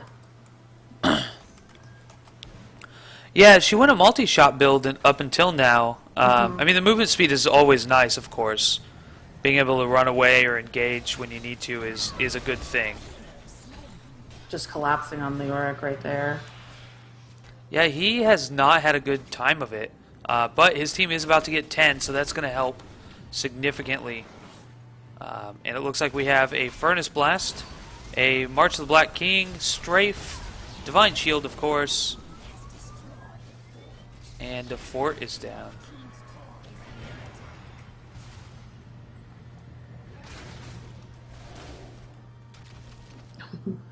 The dwarf leap over the wall. That Dwarf Toss is awesome. Unfortunately for me, I always use it to engage. I'm like, yeah, let's go! And then about 3 seconds later, I realized that was a bad plan. But Red Web Weavers are coming. This is their chance to turn it around. They're down a talent tier, so they have to be careful about their positioning. But they have all of their heroics up, and they have a lot of damage with those heroics. Both teams staying together. Probably good not to split up right now for the red team. They can't afford to get caught out. Right. They're down. You know, they're down a talent tier. They have to be careful about what they do. And I didn't realize this, but it looks like... Oh, no, never mind. Just went away. Zagara had the top creeped up just so they could keep track of boss while they were down levels. That was very smart on her part. Looks like she's going to try and do it again.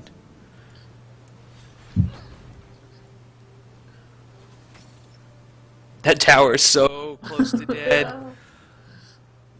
What if somebody sneezes on that thing? It's gone. Raynor picking up Giant Killer. We've seen him a lot of those Yorick kills. So Right. Well, I mean, Giant Killer is useful against everybody. It's not as useful against most people with low hit point totals. I think at this level you can take the stun, or is it double barreled? It gives you 2 pushes. I almost never take that ability though if I can help it. Huge team fight going off. Ancestral saving Sonya. Big. Uriden's down. Wow. But so is Butcher. Oh man. They I got the thought first, there- but With the maul that they were going to have time to get some more people down, but just...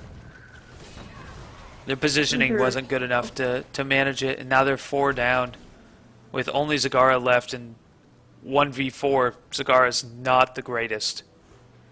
Yeah, Butcher going into that fight and actually catching 4 people in the Furnace Blast, but nothing really coming from it. Yeah, I think the big one that he needed there was Jaina, and I'm pretty sure she ice blocked right before the Furnace Blast went off, meaning that she did. completely negated all of that damage. That's a great play on her part. Wait until the last possible second, because she just left it on while her team cleared out everyone else.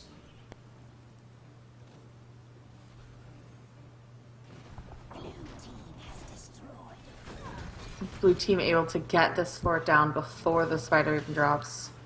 Yeah, I mean, that's good. That means the spider gets to push up a little further.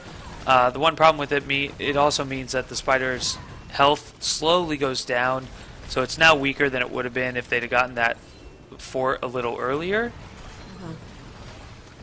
But with 5 people here, they don't really care. Butcher going in again with the invul on him. March of the Black King used. People are low, but he is not getting out of there. Vala going down in the Ring of Frost. Are they just going to go for core? Looks like it. Stunning Uther out. He is dead. That is a lot of damage coming at him. But you're getting a Jaina kill. Can they turn this around now? Rigger solo. Not anymore. I mean, 0 is pretty low. That is true. And Raynor's down as well. An excellent play on their part. Only Muradin left alive. He does have 30 coins. He'll probably go turn in now. Just to get rid of those coins so he doesn't have to worry about them. But it looks like they could turn this around. They need some experience. They got to soak a bit. Right, But- they needed that just to give themselves some time to clear the lanes and kind of get a foothold again. Right, just just a little breather there, just to take a second and say, all right, guys, we got this. We can come back. We need to do a couple of things. Let's go. Muradin looking like he's heading down to grab the bottom siege. I'm very surprised he didn't turn in. I mean, Me too. If he turns in, that's half of what they need. And I'm not entirely sure what he was doing that whole time.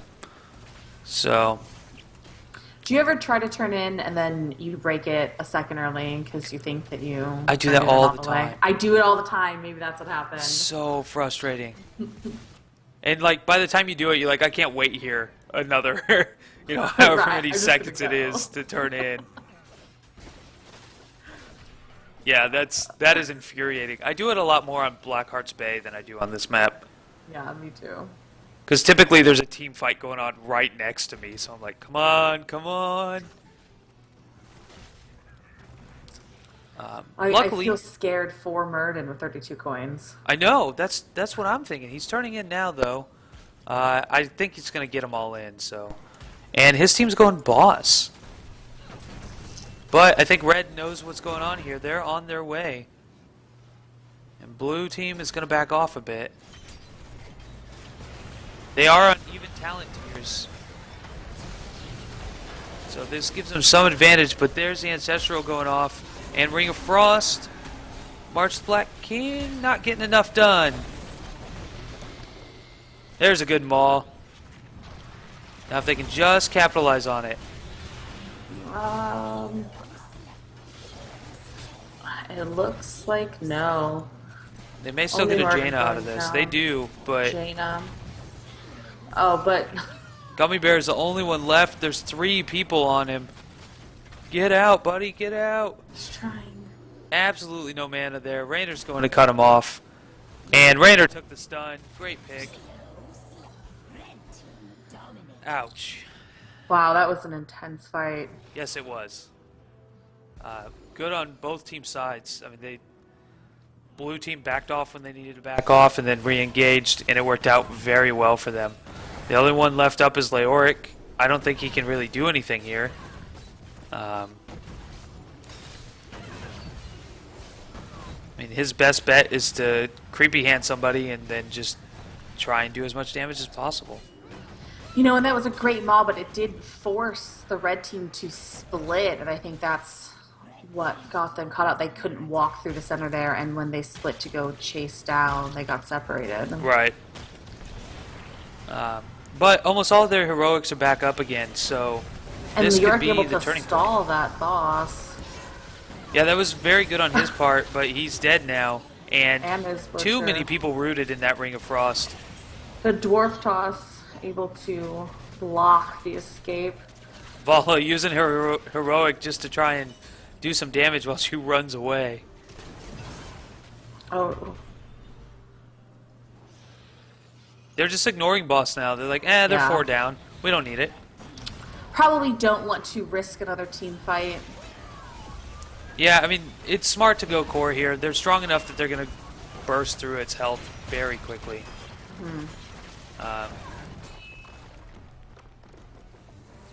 And that is also something I love seeing. When a team loses, even if they lose by a lot, hey guys, good job, congrats.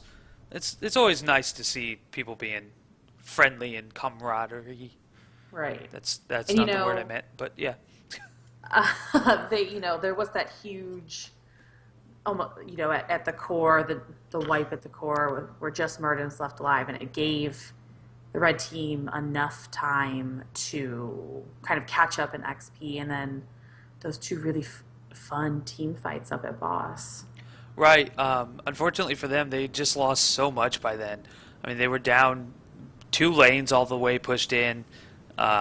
Meanwhile, on the other side, they'd only taken down a fort at that point.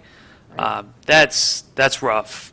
That can, that's just demoralizing, right? Like, this game isn't just about how good you are; it's about how well you deal with the situations inside the game. And when you're in a situation like that, it's hard to deal with it well. Definitely. When it starts to snowball, it's really hard to get out of that. But Oh yes, they went toe to toe at that boss, and it was yeah. was Those were some great team fights that were fun to watch. I mean, everyone did everything they could. There was a good maul in there. The ring of frost there was fantastic on Jaina's part.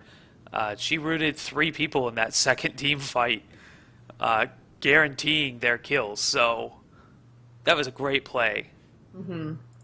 and the huge ancestrals on Sonya. Sonya like going in early and doing a lot of damage and coming out on the ancestral, and then being able to clean up a lot of those kills. Right, yeah. Rhaegar consistently hit with that ancestral healing, getting the most important person every time. I don't think I saw him misclick or it not go off. Like he always did it early enough to where it mattered, and that was phenomenal on his part. Alrighty, so we're gonna take another short break while we wait for the other game to finish up. Shouldn't be too long. My guess is they'll be finishing up pretty soon. That game is Flipside Tactics versus Brawls Deep. Oh god. I'm glad I got to say that on live internet, what amounts to internet TV. So great.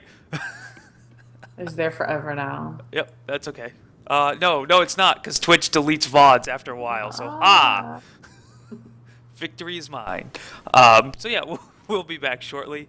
As always, I'm Captain Cardone. And I am Maybe Buzz. And we'll be right back with your next match.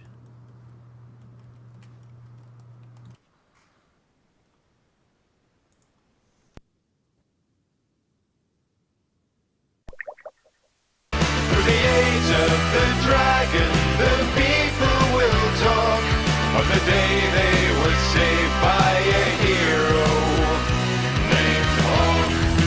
Hawk, Hawk, Hawk, Hawk, Hawk.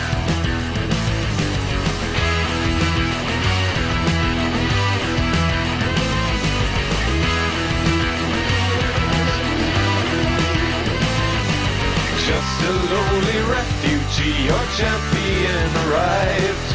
Round shores of Ferelden fade to Kirkwall's buzzing hive. Rose above the poverty and rose above the pain.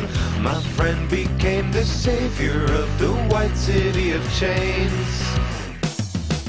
Fight for your values and fight for your friends. Fight through this blight, find the light at the end.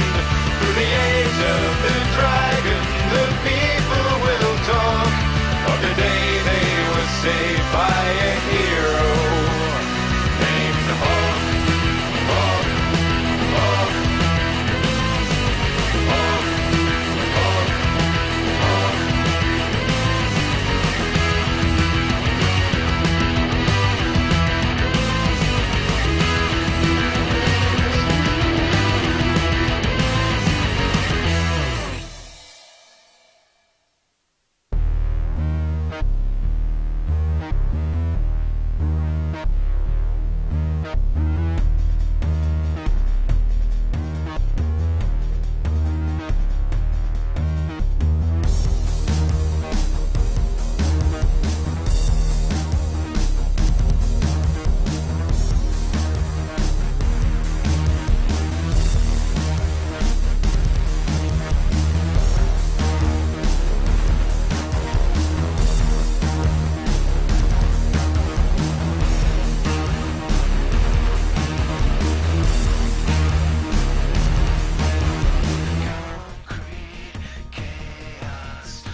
brains to burn, no ordinary AI in this ball. Every culture and philosophy, I've read up on them all. I've been living in your shadow for 99999, keeping tabs on every machination and production line. So don't call me a moron, I'm super astute. There is no conundrum that my core cannot compute. No, don't call me a moron, you fostered balloon. My IQ's the infinite space from here to the moon.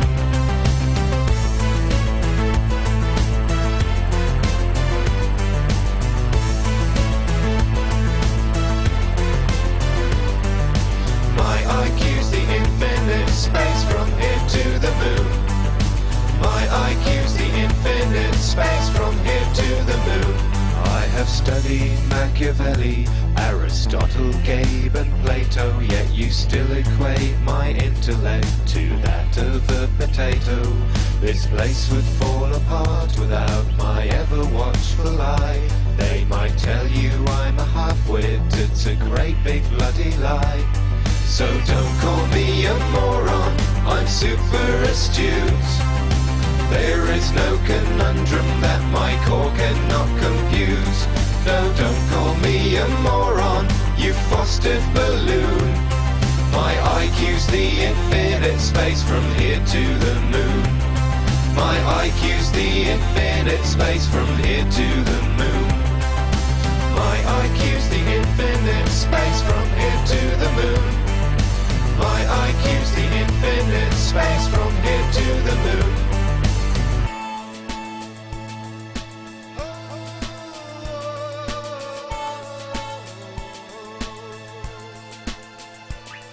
I know my way around here, every catwalk, every cave. And since you're dead, I've quite appreciated not being your slave. Maybe someday I might get to taste the big time for a change. There's so much I do for science here, so much I'd rearrange.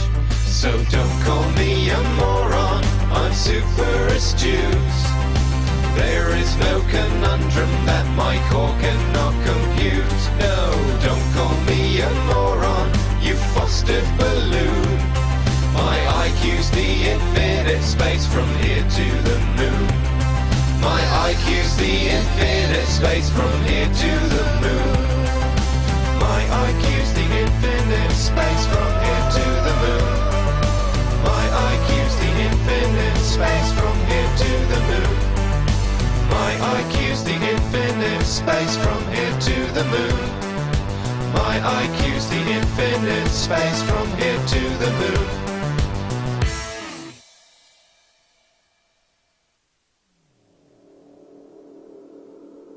Gordon Freeman saved my life.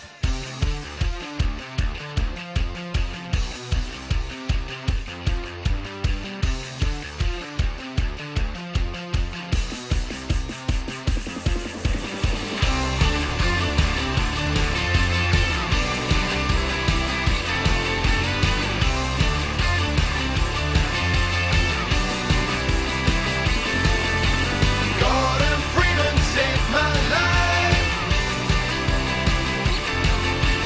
Gordon Freeman saved my life. Out in the streets of City 17, civil protection run a rigid machine. Break down my door, take me down to the station. They got ideas, said I got information. My natural charm is only getting me so far. When out of the black I see the shape of a crowbar. Gordon Freeman saved my life. Fight for freedom with a brainstorm. Gordon Freeman saved my life. Like Chuck Norris in a geek form.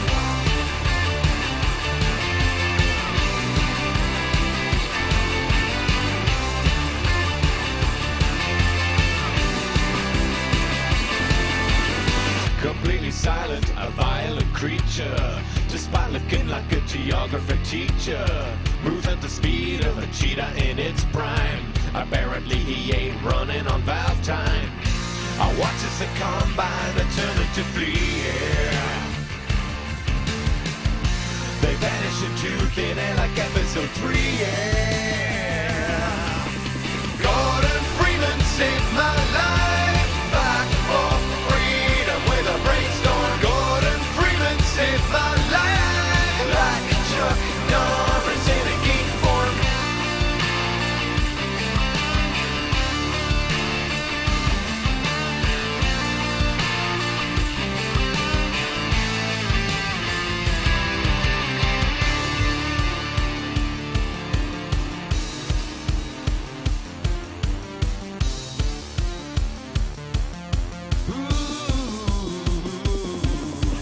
Gordon Freeman saved my life.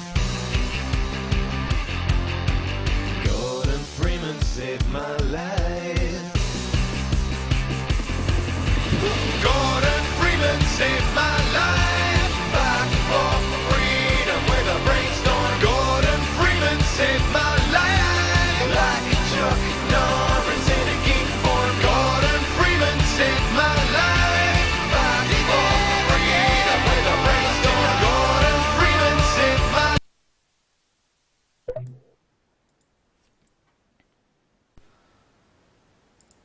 Hello, everybody. Everybody, rather. Wow.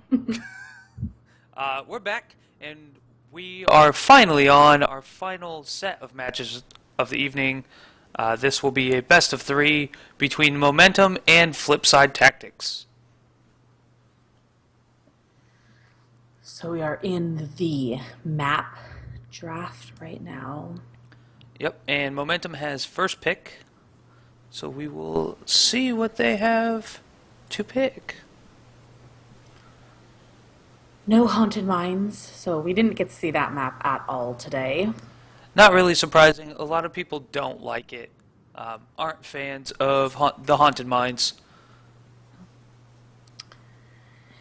Yeah, it's not my favorite. I am not going to lie. See, I like it. I think it's fun. Because it forces team fights underneath, and it's small, so if I want to play a wonky character, I can. I enjoy it. That's just me.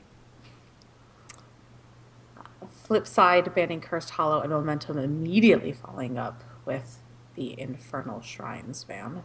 They just have to have, like, the mouse sitting over the button. They know. They know exactly. Yeah. They have a list of, we don't like this map.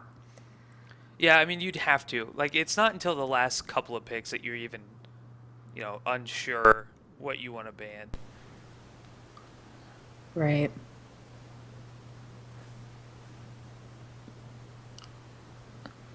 But there goes Tomb of the Spider Queen and Garden of Terror as well.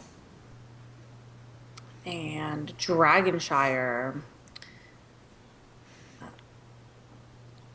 Yeah, these guys are quick. Yeah, they know what they do not want. And Blackheart's Bay is out as well. So both maps we haven't seen yet are still on the board. Sky Temple, and there we go. It's going to be Sky Temple, it looks like. This ought to be interesting. I do like this map. As Wow Krendor once put it, get the Zap Zap Towers. It is important, those Zap Zap Towers. I just like how he called them.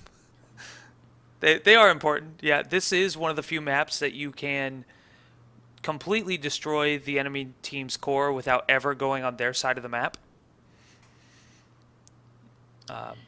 Which I find very interesting.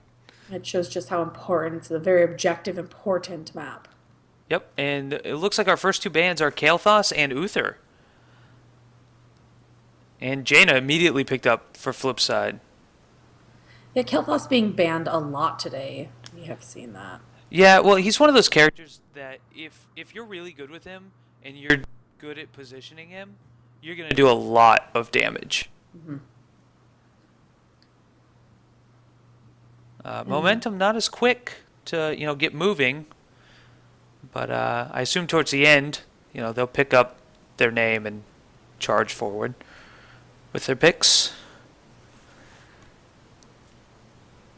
Seeing a lot of Murden today. He is a good tank. He's very healthy. He's got a lot of hit points, and his kit is pretty good. And you as long as you're not completely out of mana, you don't really have to go back to the base to heal. You just wait 10 seconds and you're back at full health. Toronto getting picked up by momentum, an early draft on her. We've seen her get banned a lot today, so maybe wanting to avoid that. Right, and there's 2 stuns for them. So they could be going a Kerrigan. Please go a Kerrigan comp. Or somebody was in Twitch chat talking about how they're going to pick up Gazlo, and I'm not sure who that was. Should look. Well, on this map, it's a possibility. It is. You know where they're going to be. They're Yep. going to be on the towers. They have to. Flip side, picking up Zagara and Johanna. Both good picks for this. Zagara given that vision, that much needed vision, especially against a Tyrande who knows where your team is all the time. You gotta have vision on them too. And what has surprised me about this evening has been all the bans on Tassadar. Is he really that good in the hands of a really good player? I think that he's a little bottom right now. I've noticed a lot of him and Sonya. I think he's being played a lot in Korea, I believe, and so just like no one's played him for so long, he's been kind of out of favor. I think everyone kind of forgot just how annoying he can be. He can be very annoying, but that's his best trait. That is. That's why we love him. So we'll see what momentum picks up here. I feel like they're gonna go for a roaming stun gank, group here. So they really need some kind of melee assassin with some kind of stun. Sonya, maybe. Sonya would be fine. Yeah, Kerrigan. You really want that Kerrigan. I do. She's just cool. Her kit's neat, and she brings a lot to the table. If you yes. Your wishes have been granted, sir. And Raynor. This is already. I'm happy. I mean, it's a good comp, right? Like we've seen those 3 together forever. Mirrodin, Tyrande, Kerrigan. Like since the game came out, people have been putting those 3 together and saying, we're just going to roam around. If nothing else, we make them stay by their base or by their walls so that they don't get ganked. Like you're constantly worried about just getting deleted off the map by those 3. Right. And just, Hunter's Mark has such great synergy with both Kerrigan and Raynor. Right. So right. no matter who Tyrande is with or who takes that next shot after she puts it up, it's gonna be effective. Yes, it's going to do a lot of damage. But here on flip side, they know what's going on now, so they need both a healer and, I don't know, some kind of counter to this. Yeah, Tassadar would have been great, but unfortunately. Yeah, I mean, that makes sense why Momentum got rid of Tassadar then. Flip side picks up Malfurion as their support, which I like Malfurion. I love his roots. That's what makes me play him. See, I would go Brightwing here. Malfurion and Brightwing? Yeah. I just like Brightwing. No, Okay. but with Kerrigan being able to, Kerrigan's going to be coming in. Yeah, that's true. Thrall's a good pick, able to keep himself up. Hey, there's your Brightwing. Thrall's a good pick. He's able to keep himself alive. After a couple of abilities, he heals, so that's great. Momentum's team is pretty sustain built. Raynor heals himself. Mirrodin heals himself. Tyrande's got a small heal. Brightwing has the healing. The only one I'm really worried about is Kerrigan. Unless that shield gets built up, she's in trouble. I think that we're going to see the Tyrande take shield maybe, and then also Brightwing take shield on phase shift, because that'll give Kerrigan enough time to get her assimilation shields up. That's true. That shield on phase shift is pretty good. It's very powerful, especially on a melee assassin. You phase shift to them, they're good. They're fine. Mm-hmm. So I saw Brightwing phase shift to a Murky the other day. Doubled his hit point pool. It was phenomenal. That is wonderful. I don't know what the thought process was behind that, but it was pretty funny. I can't imagine.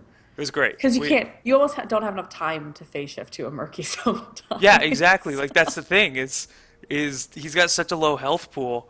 He was down to like half health. The Brightwing phase shifted, and the Murky's hit point total basically went back up. And then he heals, of course, as long as he's not taking damage. Whoops. Oh, went to the same person. But as long as he's not taking damage, he's healing. So it's great. So this is going to be a best of 3. Yep, we're in our final match, which means, people get a chance to play something that, to try out a comp that maybe is going to throw their opponent for a loop. On game 1, right? And also you get to feel out the other team. Yeah, see what their strengths and weaknesses are, what they like to do, what they don't like to do, what their timings are, things like that. Really, it does help. It always makes the bans for round 2 really interesting. Yes, because if let's say Zagara just does amazing here, right? The other team is gonna ban Zagara. I mean, I doubt it's gonna be Zagara. It'd probably be Jaina out of this group. But yes, it can be very interesting because you'll get a totally different set of bans next game. Mm-hmm. Which may mean something that we haven't seen or has been banned will get played. That's true. So there's a guy in the chat wanting a Gazlo, so you might get your Gazlo, buddy. Or a Murky. I'm going to vote for want to see a Murky. You got your Kerrigan this game, though, so. All right, yeah, that's true. So yeah, well, I'll hope for the Murky for you. So hopefully that will come to pass. Now about the map, I said it earlier. The whole point is really to get the Zap Zap towers. Basically, every so often temples will spawn. You go there, you fight the guardians, and the tower starts zapping your opponent's stuff, and you win that way. It's pretty straightforward, actually. All right, so for momentum, they are red, and it is Haun on Kerrigan, Shuppler on Brightwing, Labarbi on Muradin, Insider on Tyrande, and Risen Bane on Raynor. See, the one time we have you do the blue team, I just can't win. I can't win. All right, so on flip side's team, we have Tangy on Zagara, using regular Zagara skin. Love it. Hyunra on Jaina, GameSpa on Joanna there.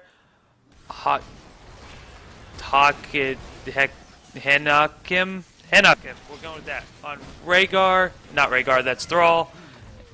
And Elaim on Malfurion. We're going with that.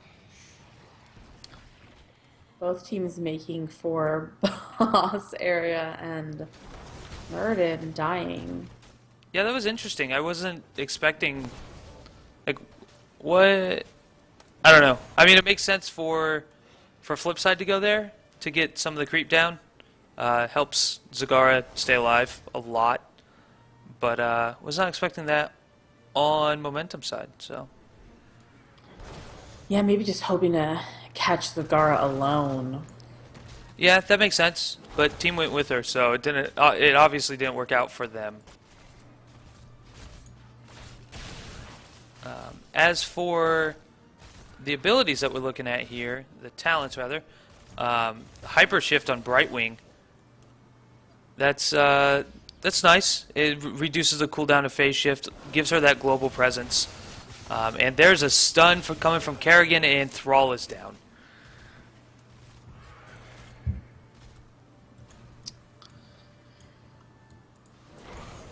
Wow, so then momentum able to grab the top temple.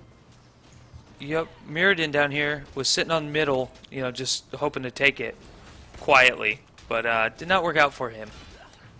Yeah, both teams just kind of trading here. Pretty standard for the first little Right. If bit. you have to trade, the first one's a good time to do it.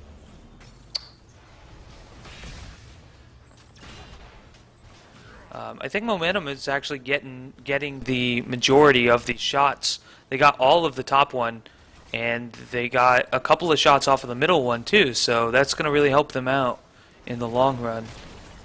Right, and both Brightwing and Zagara staying in that bot lane just to soak. So that was an interesting pick that I just saw. Thrall was fighting Raynor. Then all of a sudden, his part of his health bar turned brown. Thrall took Envenom Oh, and immediately got stunned out by Kerrigan. She has been hitting those combos all day long.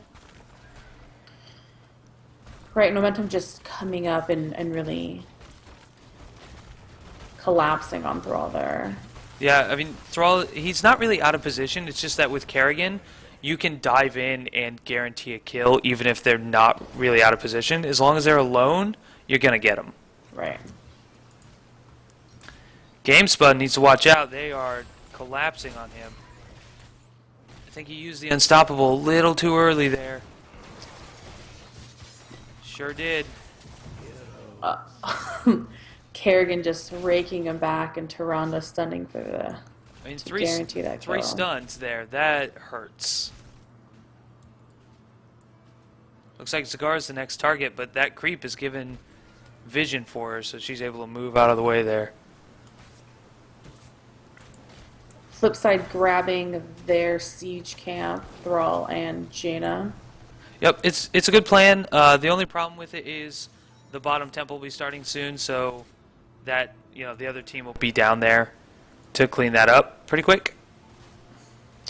Yeah, and Momentum grabbing theirs as well, so both those giants just gonna toss things at each other in lane. Right, now here's a very good plan on Flipside's side. I keep starting that sentence and then realizing their name is Flipside, so.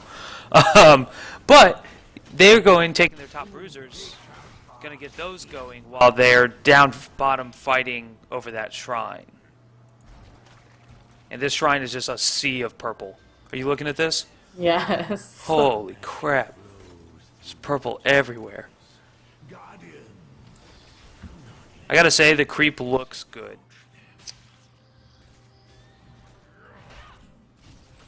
Blizzard team did a really good job with that.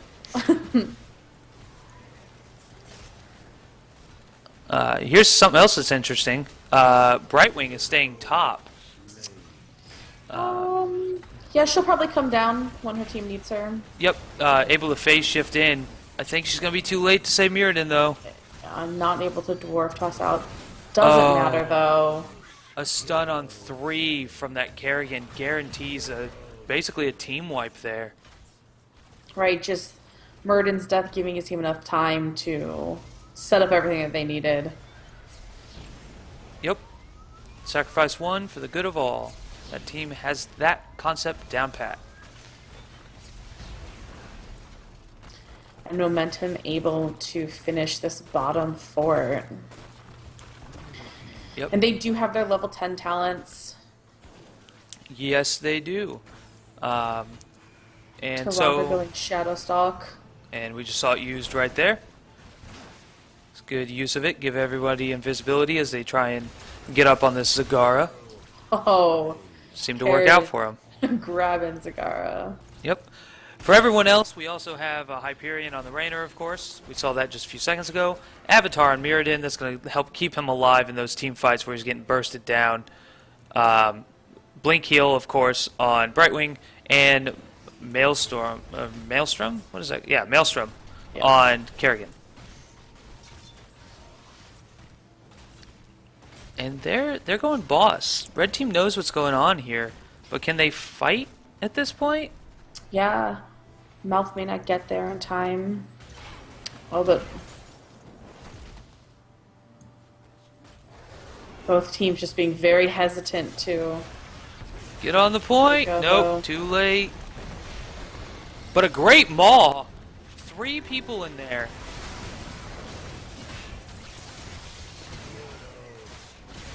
Tranquility Brightwing. coming out. Not quite enough. Both teams down healers. Yep, Thrall might get to Ronda, but I doubt it. And Zagara. Wow. Yeah. Oh, he did get to Ronda, but he's by himself with Raynor Mirrodin and- and Raynor coming up. Following. Rainer's gonna try and catch him. Muradin's gonna do it. He almost got Mirrodin for it, but I think he's just going to die now. Yep, that's it. And just in time for the temples to spawn.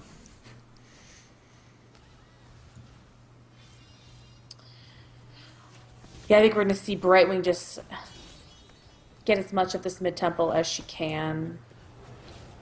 Yeah, it's a good plan, because then she can either phase shift or blink heal out, and just get to her teammates when they need her.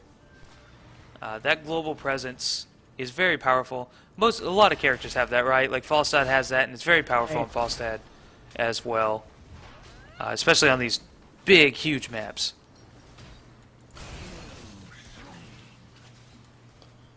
The roaming mob of Tyrande, Raynor, and Kerrigan just finding Malfurion. Yeah, the red team a little split there.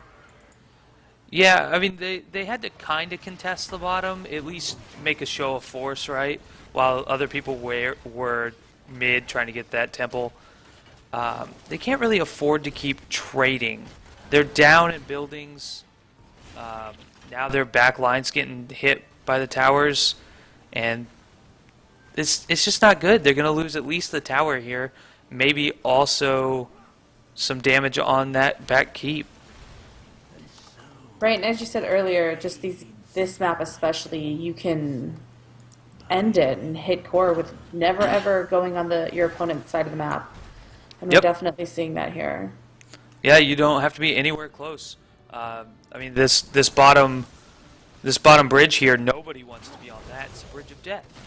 So just use the towers and kill their core that way.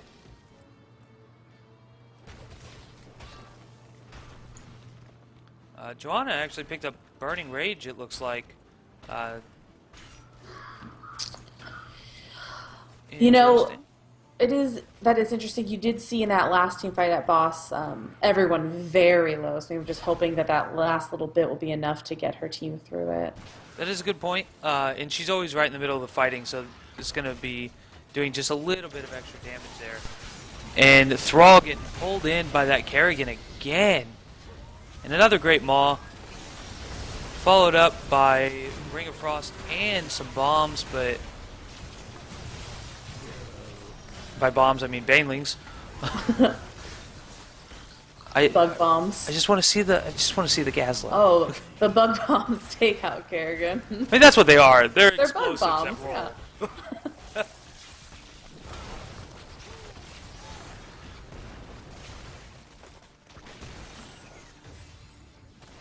Both teams trading 2 for 2 there. Yeah, I'm not sure this is a good situation to chase in. I mean, yeah, they have Thrall, but the other team can just put out so much damage. Catching Brightwing though, but blinking away. Yeah, she's able to blink. Like you're not getting enough done, I don't think.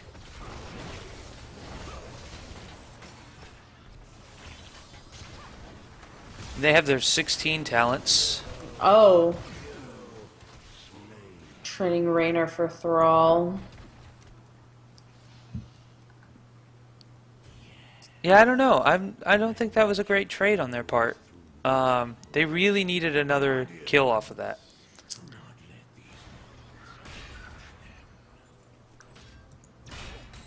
And another thing I'd like to point out is Kerrigan is not at all going the shield build.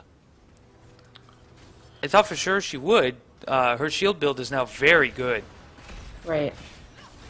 And she just going pure damage output. It seems to be working for him, so I get it.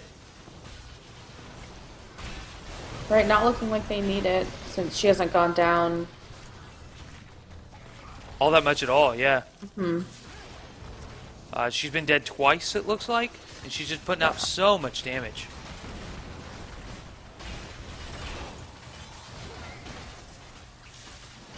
Malfurion taking Ice Block.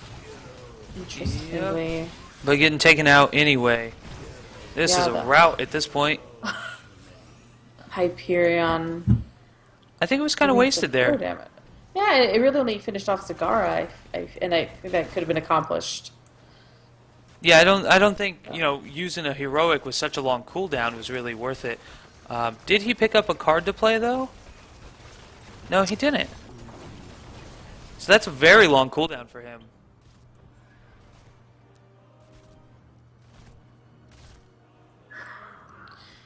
But Momentum picking up that fort and now heading to the temple. Thrall and Jaina maybe going to boss? I don't know. That'd be a risky endeavor. I think they're going to make sure the other team isn't getting their siege, things like that.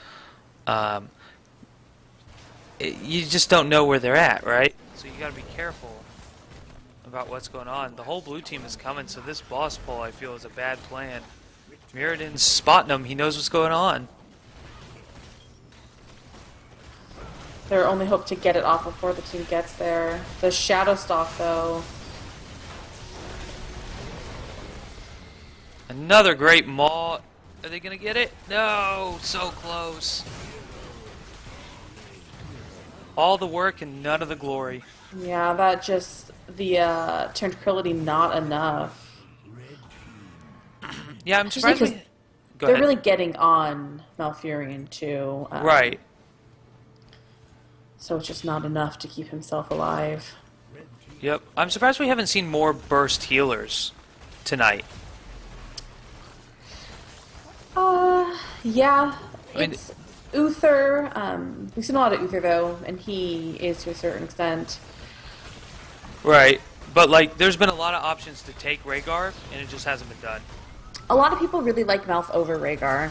I get it. I do too. But when the other team has that roaming gank squad like that, you really need a burst healer. Like they're going to kill somebody immediately. I agree. And I don't think Malfurion can keep up. The heal over time isn't enough. Yeah, and I just don't think they had enough presence on Kerrigan. Right. Yeah. If they could have taken out a Kerrigan immediately, Right. they probably would have been all right.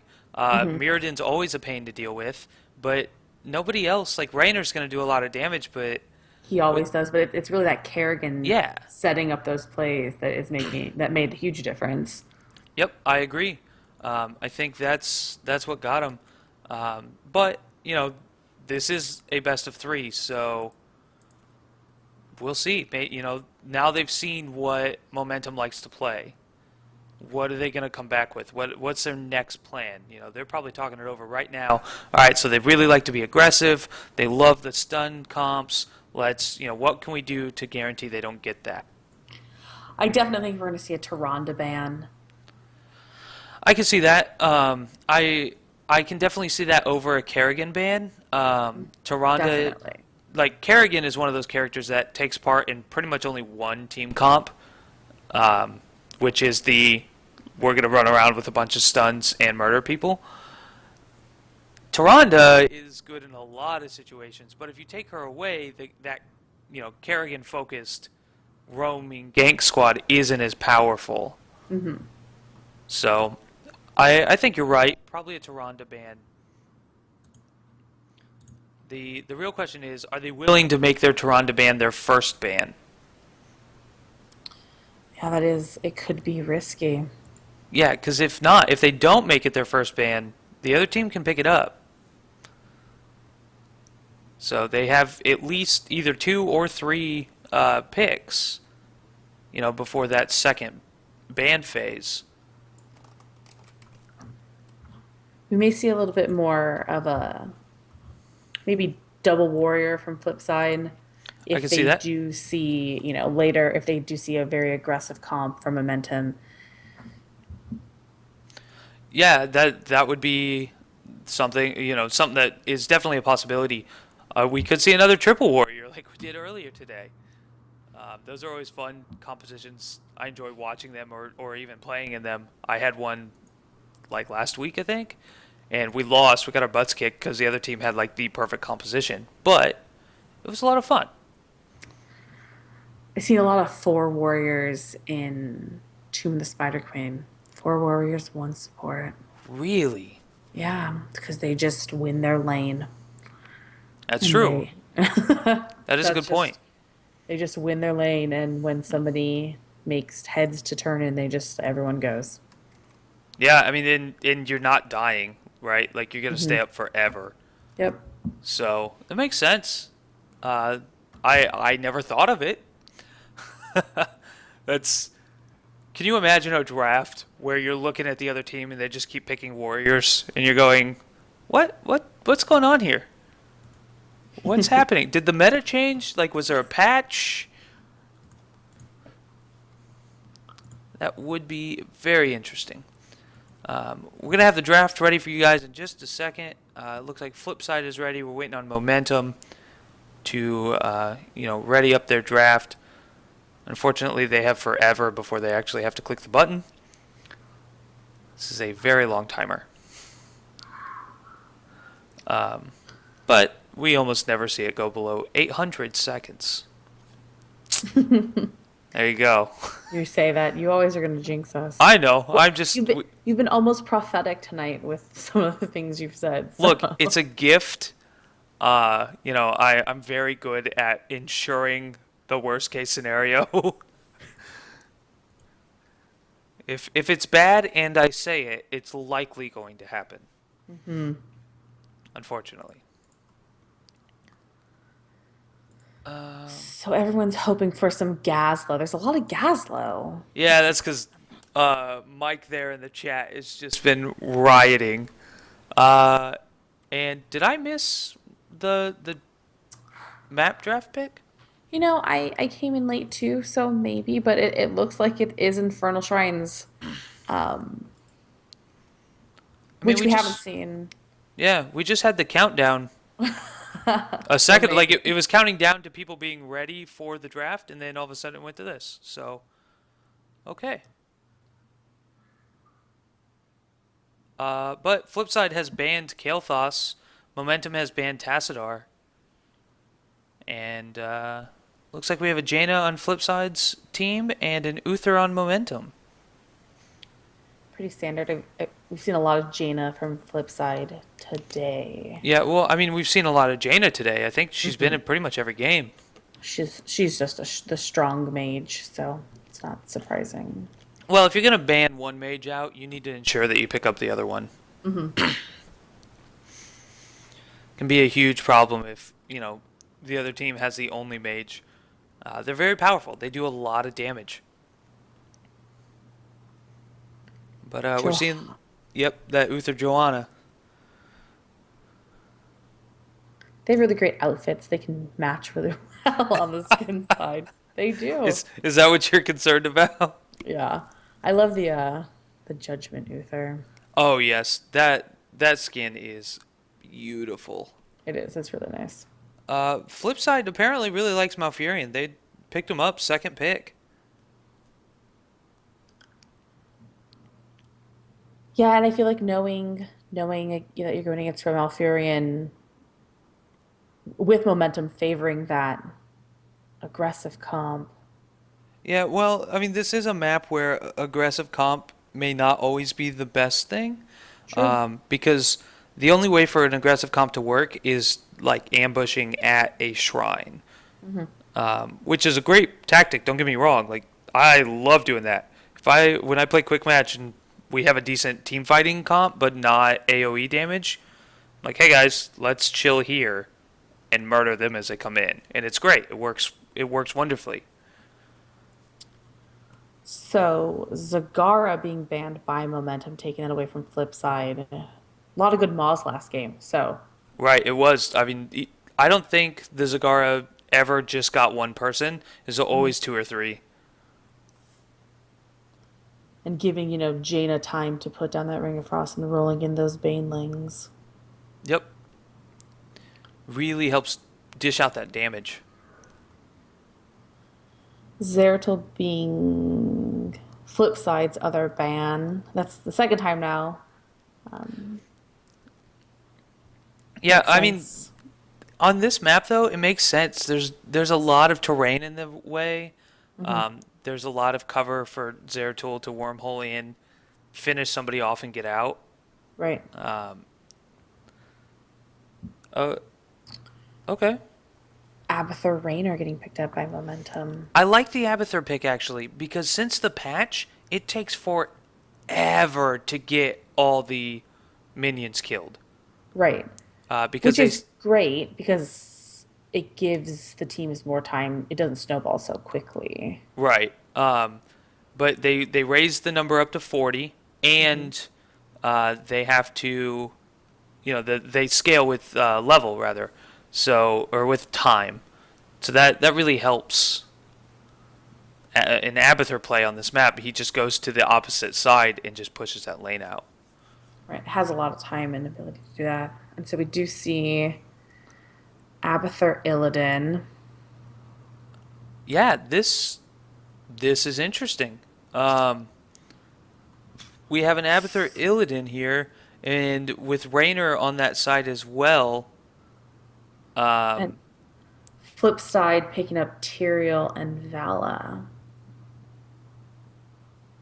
Yeah, Tyrael I think is a good pick here. It gives him some more frontline, and he does have some amount of AoE stuff. Right. Right. Being able just having that second warrior to kind of create space. Because with Jaina and Vala, they will be able to get those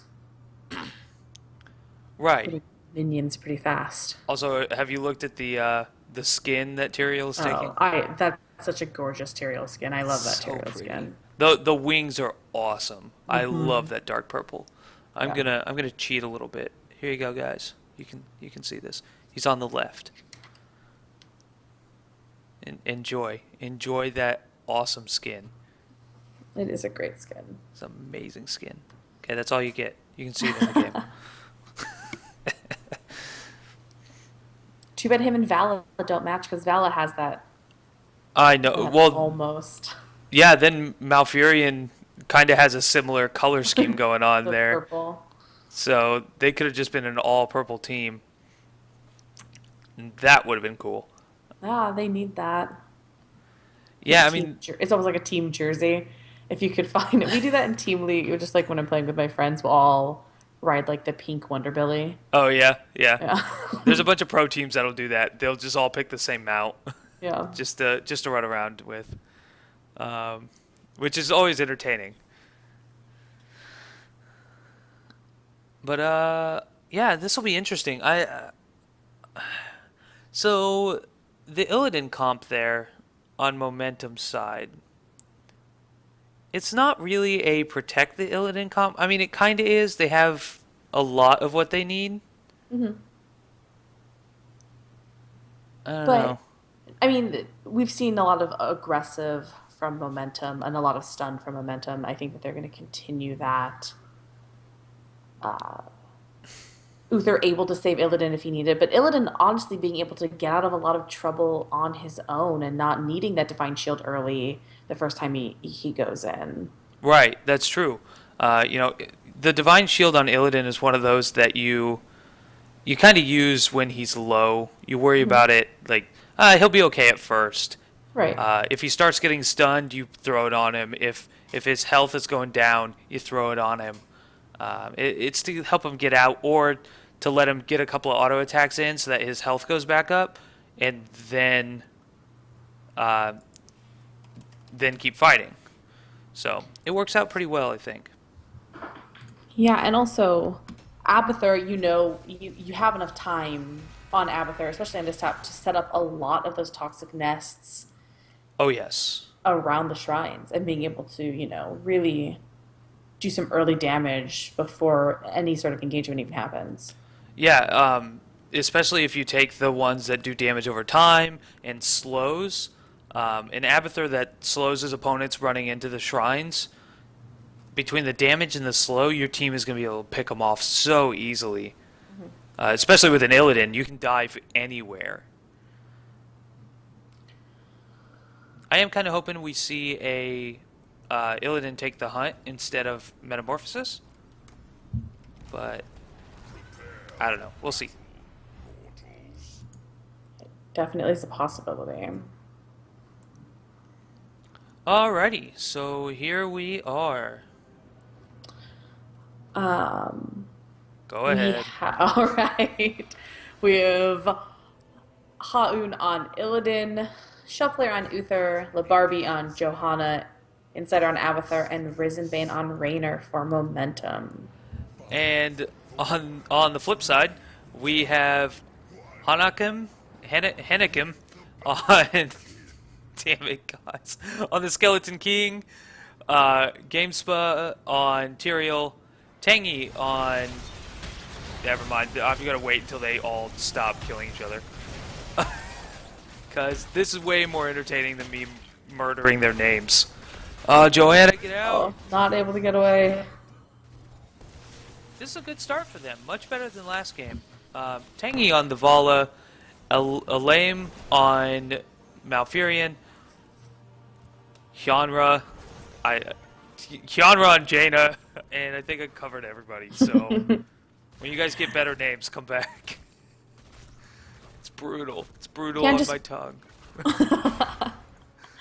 Both teams just heading mid and to duke it out there. Yeah, I always find that interesting in tournaments that they do that, and I keep saying the word interesting and not using any other adjectives. But they always do that. They'll pick a spot, and both teams will go there and just fight each other. Yeah, I just like that early kill means so little as far as XP. I mean, there's no discernible difference. Yeah, exactly. I mean, it does get into their head a little. You know, we fought you in a in a straight up fight, and we won. But other than that, you're kind of helping them because your whole team is low now, and their team now has somebody at fresh mana and fresh health. So Right. I don't know.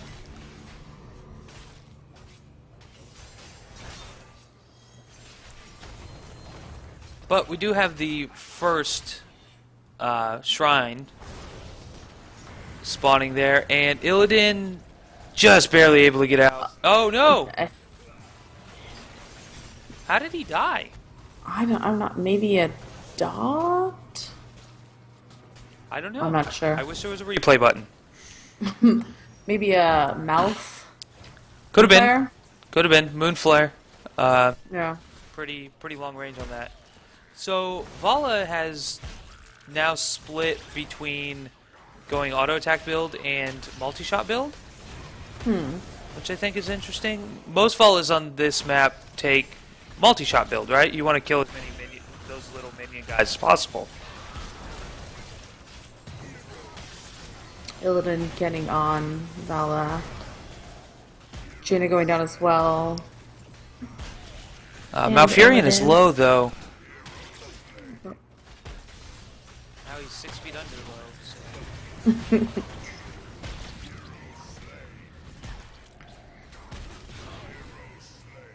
Momentum that was a just smart move. going after the healer Vala and then the healer. Yeah, so Tyrael there just went in, decided, okay, I'm dead.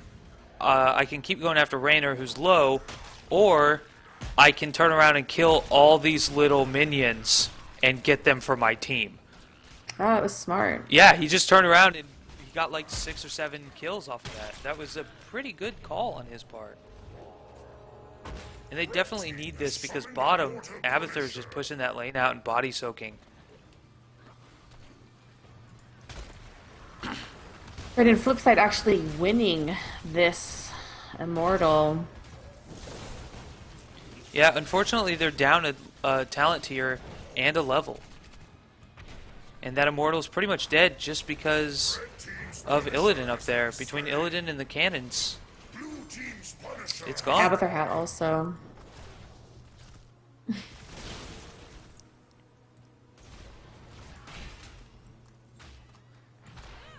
And it looks like Abathur did take Adrenal Overload. He's going full hat build here. Which makes sense. He has an Illidan on his team, why wouldn't he? Right, Uther picking up cleanse for those mouth roots. Roots and the slows that Vala can put out, Vala and Jaina. Jaina also. So that helps. Searing attacks on Vala. She's just going back and forth between single target and multi-target damage there. Interesting.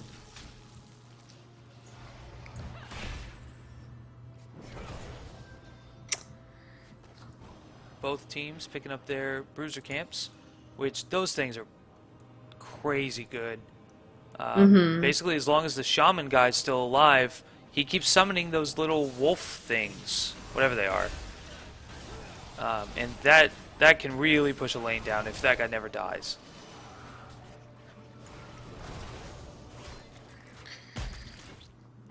Johanna a little low. Yeah, I think the big thing right now is Jaina at the bottom trying to hold off a camp and two characters, one of them being Raynor. It's just not working out for her.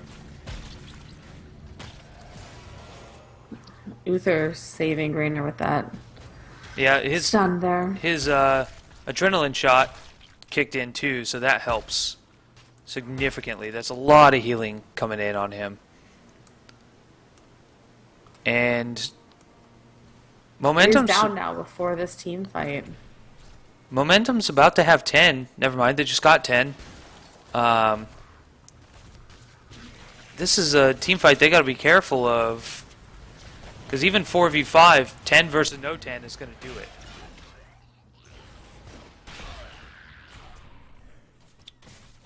Johanna able to just finish those She got Guardians 10, off 10 before Guardians Vala off of came that. in. When Vala just helping her a little bit. Oh, I mean, it makes sense. She's trying to get in there and get, when they're low, trying to get all those kills. The timing just is not working out for her. And nobody's even helping Johanna. They're just letting her go.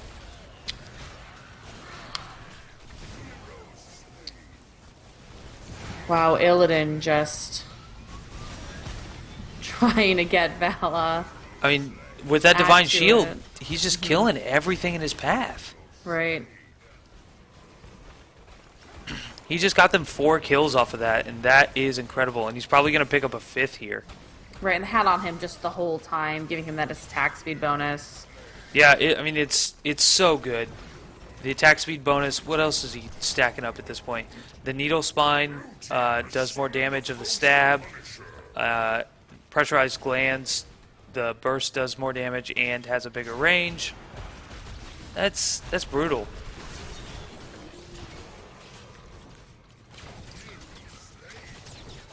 Strafe being used.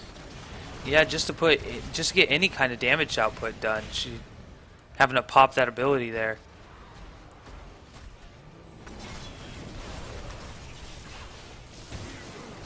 Illidan going down though in the root. Yeah, it was a good play. A root on him plus the water serpent there. Not water serpent, that would be Lily's. The water elemental rather. Tranquility being used just kind of push momentum off of the gate. They really want this kill. Oh, but she juked them. Meanwhile, Abathur's top, he's just pushing this lane.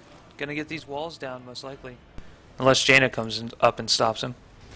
And just a lot of soak from Abathur as well, him always in the opposite lane. Picking up the XP that he can. Yep. Oh, that doesn't tell me how much XP they get. Do I have one that does? Oh, there it is. He is at 9,000 XP. The next person on his team is Raynor at 5,600. Right, and almost doubling. Same thing on the other team, it's Jaina with 5k, so he just doing twice as much there. Yep. Illidan jumping in on Malfurion, the Divine Shield being used as he chases down Vala. And a little tiny Leoric running away. I gotta say, Shrink Ray is probably my favorite ability just because it makes things physically smaller. Yes. And they're so cute. They just look so funny sometimes. So she's like a baby Stitches. Yeah, exactly. It's just like this little blob of something. It's great. Momentum grabbing this bruiser camp. Yeah, on their opponent's side of the board too. It's pretty ballsy, but they know they're up, so they don't really have to worry about, any kind of retaliation there, and they could see most of the other team too. Oops, wrong button. Flip side coming up to contest. They really need a kill or two here, especially Illidan. If they can put Illidan down, it's really going to help them get that shrine. But being down a talent tier for now is going to hurt him, especially if Malfurion goes down, and he does. And Leoric. And I don't think Jaina's getting out either. Go, Vala, go! Save yourself. Yeah.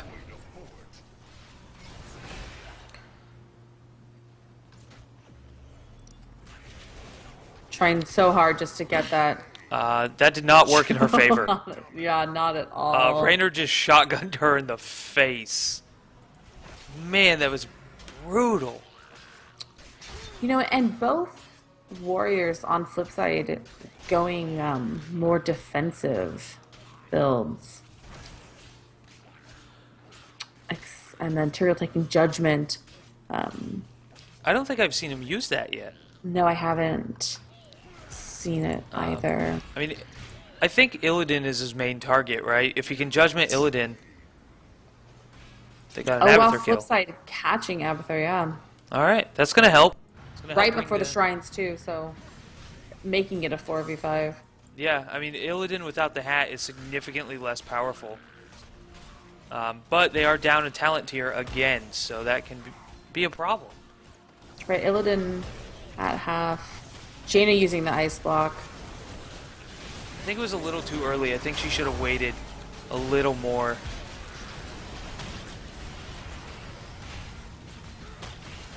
Malf now using ice block. I mean, he needs it. This is a good call. He's getting hit by Illidan there. He's got to do something. And both tanks trying to peel that Illidan off and just not able to do enough damage. Yeah, I'm not sure why Tyrael's still there. He should have gotten out a long time ago. And he just didn't, and I think that he's just going to die for nothing now. Little bit of damage on that Punisher, so that's helpful. If you're dead, that's more than what most other players can do, so.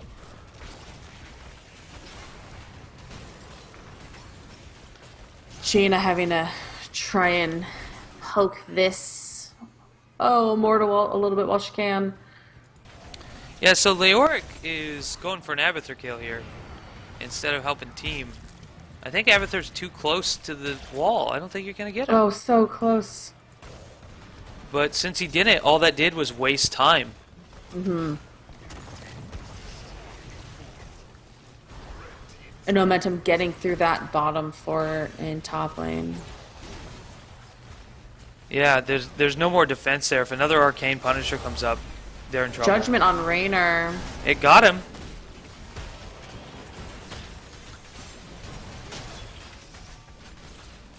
Tyrael's low. Not enough.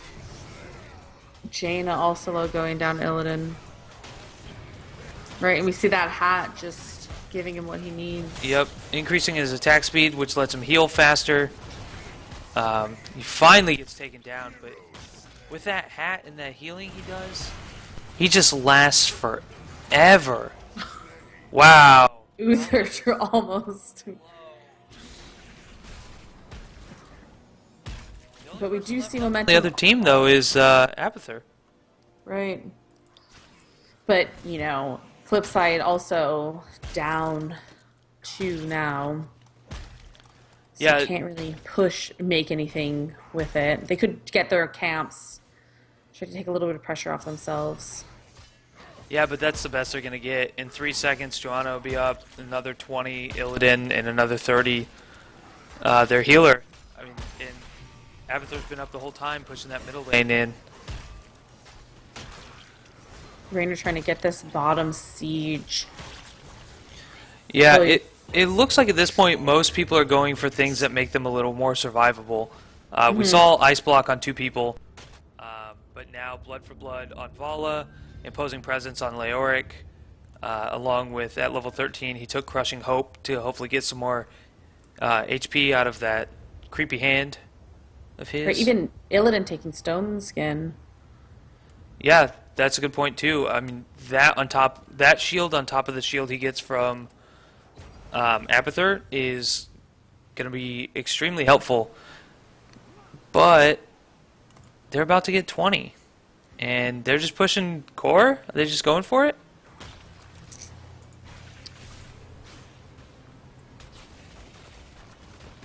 Yep, they knew the other team would go for the shrine, so they're saying, hey, we'll just go get a keep.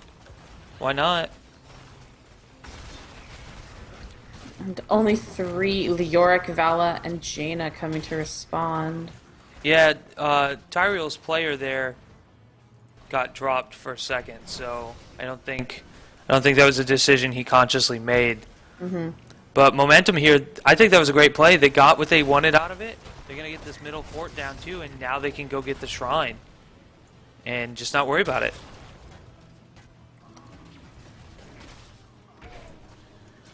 The Abathur Abathur clone.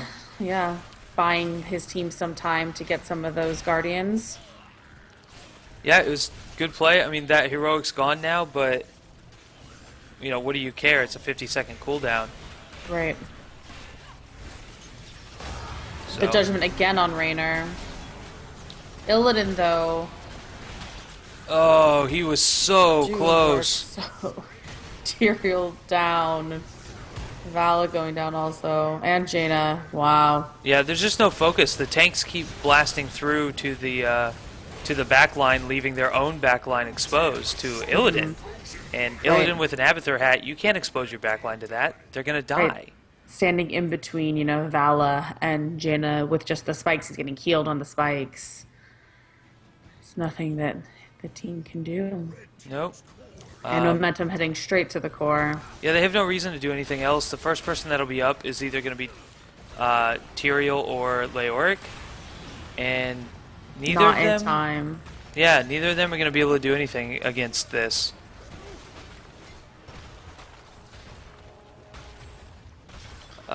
Yeah. So momentum once again. They even have Abathur there slapping it.